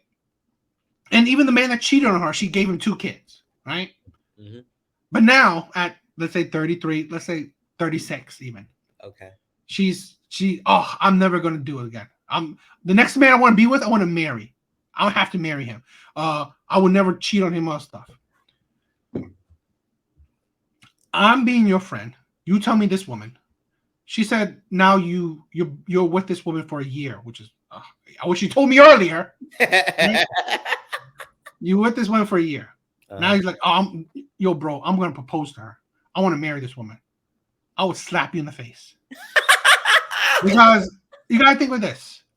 We take on the risk because, and and let's also say that she has cheated on those men because to get back on them, right? Because those men cheated on me, I wouldn't cheat on them, shit like that, right? And all these toxic shit. But she, never do this. I'm never gonna get a cheater. I'm never all these crap, right? But men hold the risk. So that's why I say the past matters. I'm saying that, okay, of course there's a possibility where she changed, she turned a new leaf. The problem is, should you take that risk? So now you are a 6-figure man, accomplished author. Your movies, your books don't get optioned, right? Someone's asking you to be a director of one of your books, shit like that, right? You're living now amazing life. You take on the risk of now this woman that has shown a bad past, right? Bad actions, bad judgment in men, bad judgment, just period. How can I allow my good friend to go with a woman of that standard? Because then you are risking everything for a woman that has, although she for that 1 year that you've been together, she's been perfect. That she's shown terrible judgment in her past, terrible decision making in her past. Plus, now she's 36. Maybe you get 1 kid out of her, right? If that, or hell, there's a woman that is, but let's say you get 1 kid out of her. Why risk something where you don't. I mean, like you're not getting so much out of it because you don't get much out of this relationship while she can get a lot from you, right? And then let's say you like for this 1 year you loved her kids. I mean, I could tell you all these, and this is the thing where it's accountability, where I could tell you I'd rather be upfront with you, right? Yo, I get it, right? You may love this woman, but she has shown bad judgment, just bad morals, bad character. She can take you for everything, and now she can also give you one kid of your own, and you love all these other kids that she has. She can you have no right to these other kids that she has, and she can take away your kid and take away your money, and then leave you heartbroken, leave you destroyed. Men have killed themselves over less of a situation than possibly that theory of that scenario I'm talking about with you. Men have killed themselves on less of a high profile situation, right? Like I'm saying, like you built your life being an accomplished man, right? I've been with you for years, so I know that the hardship of your life, and now you put yourself in this possible, position in your life. And then how could I be a good friend to allow you to go with a woman? Because let's say even another hypothetical, a woman that has no kids, right? A woman that's 23, or maybe not too young, maybe 27, and marrying you. There's still, marriage is like, I don't know, a 50 to 60% divorce rate. And 80% of that is women initiating. So even a woman that's childless, kind of young, made good decisions, there's still a high percentage chance that she will still divorce you. So a woman that have made bad choices in her life, that's like you're really playing, you're playing with the house, right? You're gambling your life away, where the house could win, most likely will win. So this is what I'm saying, where this is the thing where I advocate for men, or I warn men, is that, again, at the end of the day, if I'm coming to you, you have to tell me that I know all the bad stuff, I know what can happen, all that stuff. I will accept it.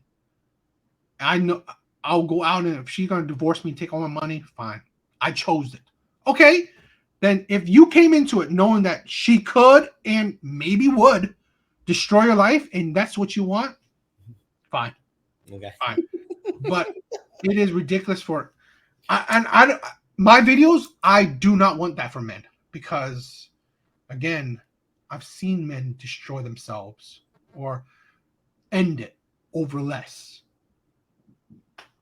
So that's why I for me, I'd rather you, let's say, just put this woman as a, just a girlfriend for life than, wifey, shit like that. I mean, just things like that, where I'd rather men do things differently that is more advantageous to them than things that will hurt them, right? But again, I'll hold men to be more moral about it, where because I don't believe in cheating. I don't believe in, like, what is it, polyamorous shit like that, open marriages, shit like that. But it's like, I don't believe in men just easily marrying a woman, right? Like, she had to have been with you for like 10 years and never complained once, right? Shit like that, where, okay, wow, this woman has like been with you through thick and thin. Then okay.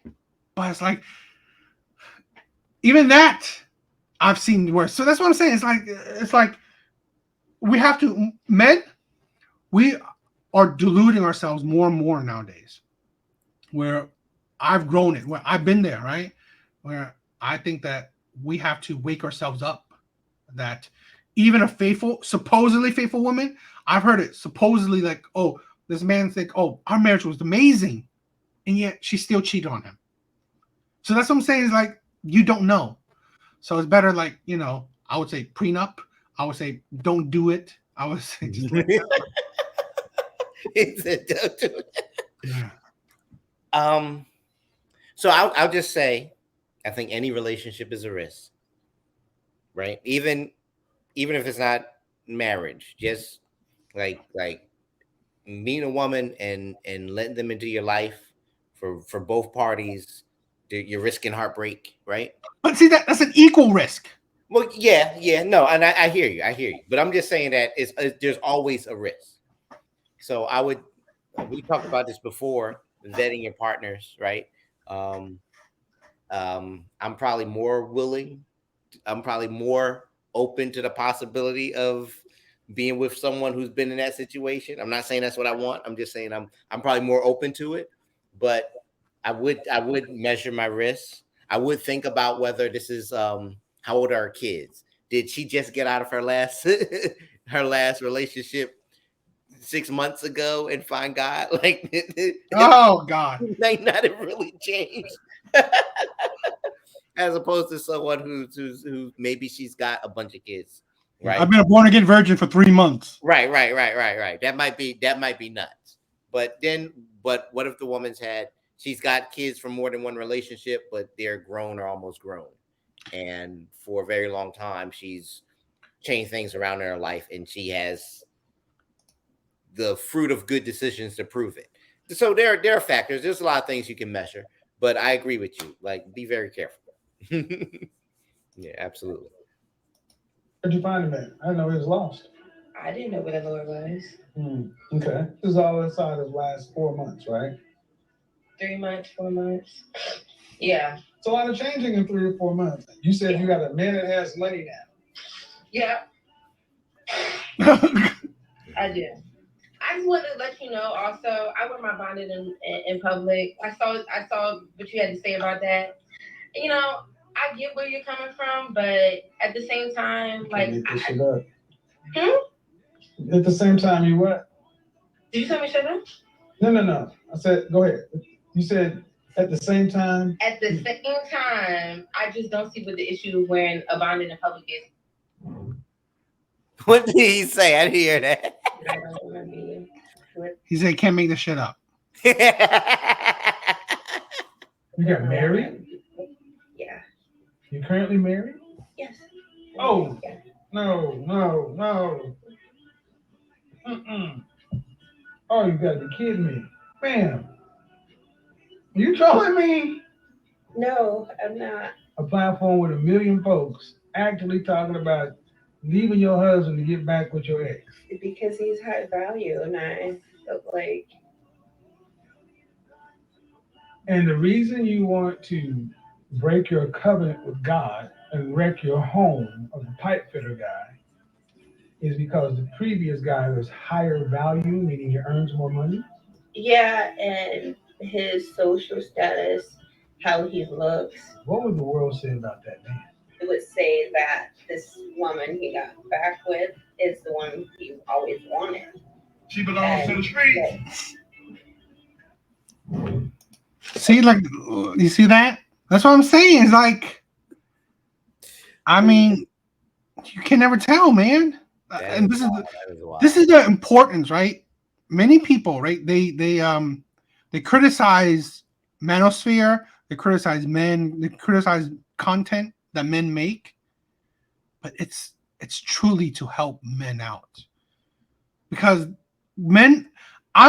This is why I said I think men are more romantic, because men can and do love unconditionally in a lot of cases, and they are fooled a lot of times in love. And the problem is that's what we're talking about, right? Yes, in a relationship, there's equal, right? What did you say? Equal, Like equal rights, equal effort. Just the outcome could be equally bad. Yeah, equal risk. Okay, all right. Equal risk, yes. But the problem is not marriage. Marriage in today's day and age is not an equal risk. It is 100% a risk for the man. While it is 100%, and maybe we will talk about this, right? There's talk about marriage is a benefit for a man. No, a relationship is a benefit for a man. Marriage is 100% a disadvantage for a man. 100%. Because what a man could get in a marriage, he could get in a relationship without that risk. So These, excuse my French, niggas alone, they always want to take me to court. Yeah. What does that mean? It means that it's like when I break up with a guy, I go through divorces because they can't take me, leaving them in the dust, in the dirt, where I left them at. Because they don't act right. So I have to move on. Is that right? Do you think that that's right of them? Why are you such a poor judge of character to pick me and you gotta leave? Run that back, I couldn't believe it. Oh damn. Oh damn. Why are you such a poor judge? No ma'am. I listened to what you said. You came in talking about how you feel like you're in divorce court because you gotta leave these men in the dirt. And all I hear is you're a shit judge of character picking men because you don't leave quality men. You absolutely right. So God, please stop telling me. That's what God. no, God ain't got nothing to do with it. No, God ain't got nothing to do with it. Please don't bring my God into this. That's what I'm saying. He said, please don't bring my guy into this. Telling you. Peace, bro.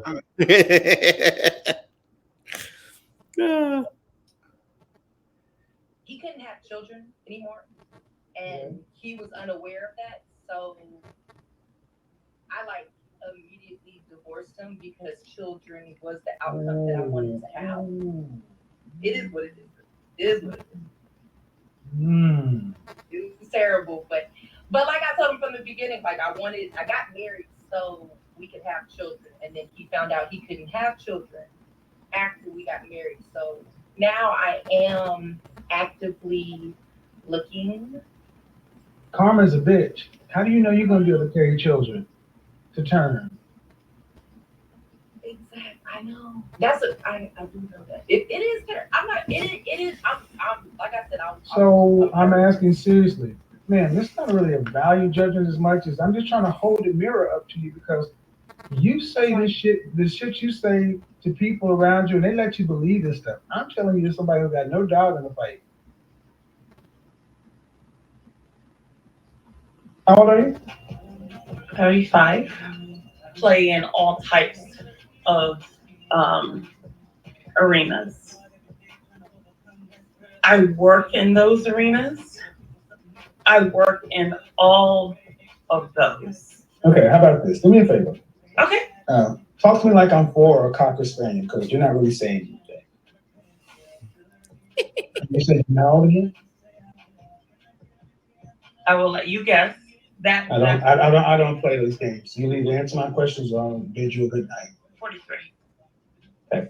One thing I don't do is I don't do these things. No, I don't know you, so we all you've been married.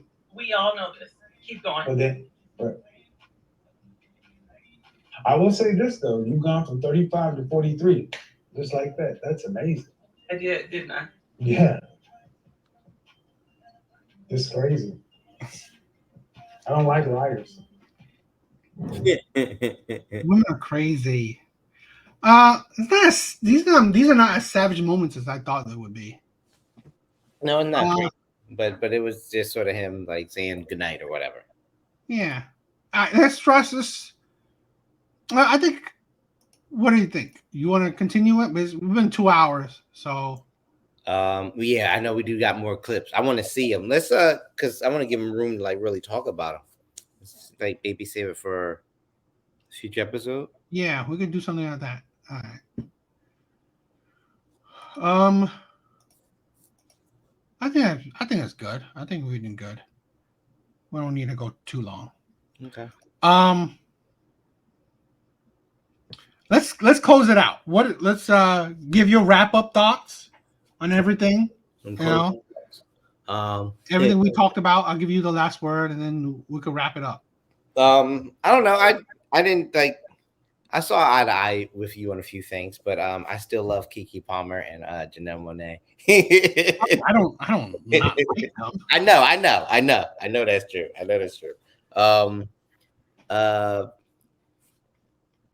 Yeah.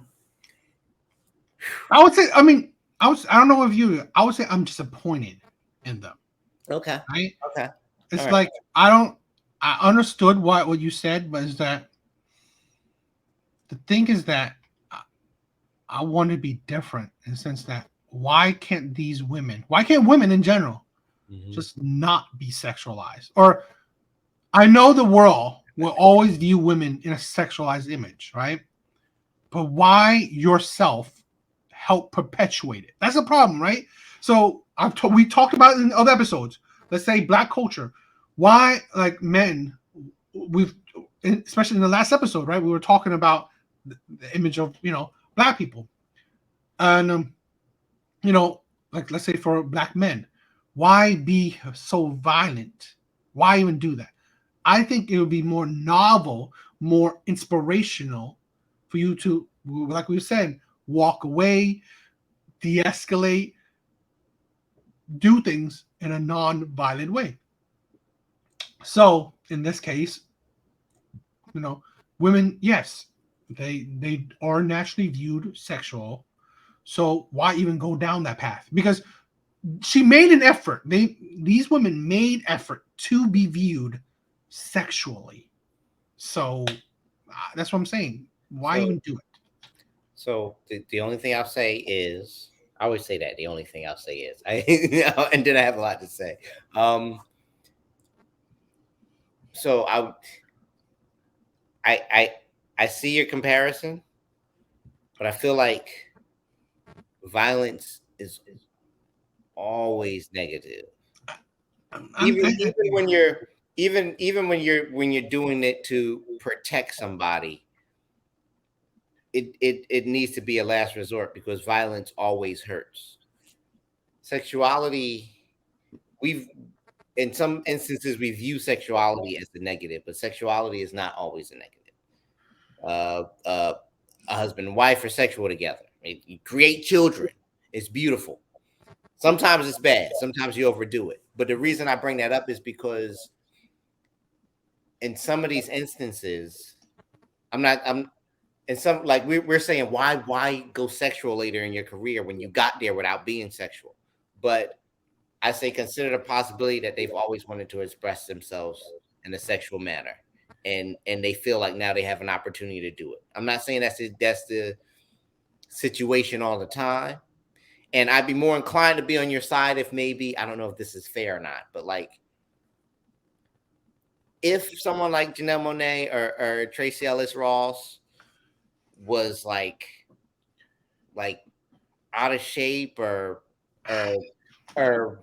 not, or in a place where it was like, oh, you know what?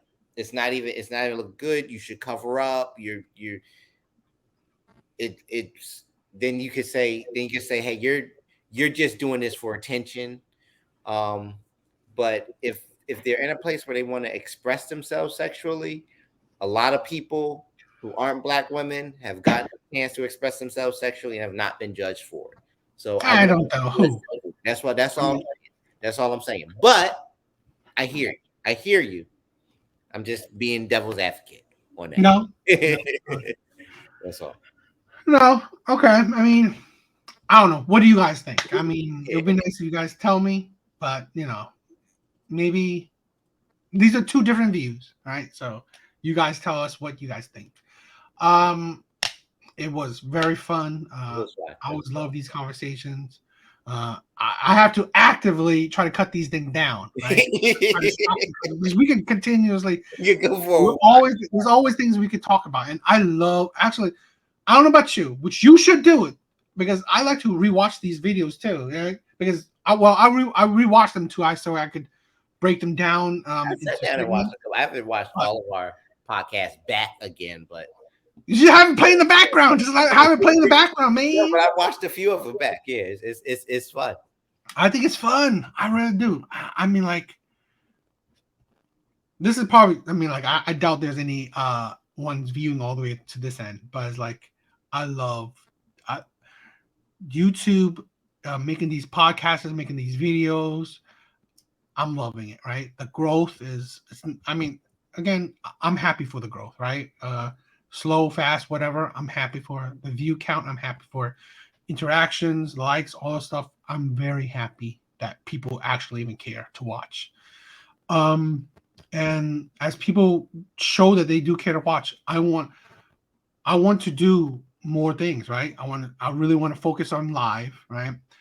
If we ever get to it, man, we could, if this things becomes like really productive, really like there's an avenue for it, definitely I want to invest into this. If there is some attention and love and whatever, I really want to put more effort into this, right? I want to do more, right? We don't know, right? But like more videos, like add more to this podcast, right? So like more days, not just one day. But there's a lot of, I have a lot of, ideas for the future if things, steadily progress and things panned out.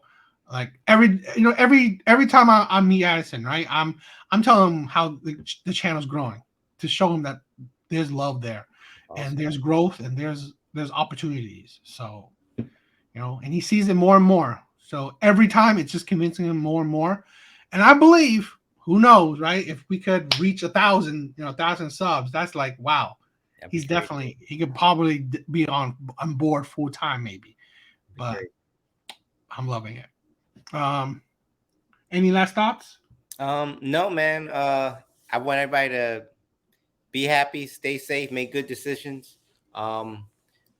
If you're on Twitter or Instagram or Facebook or Threads or whatever, follow us. You can reach out to me. I'm Atlee Jr. on all socials. I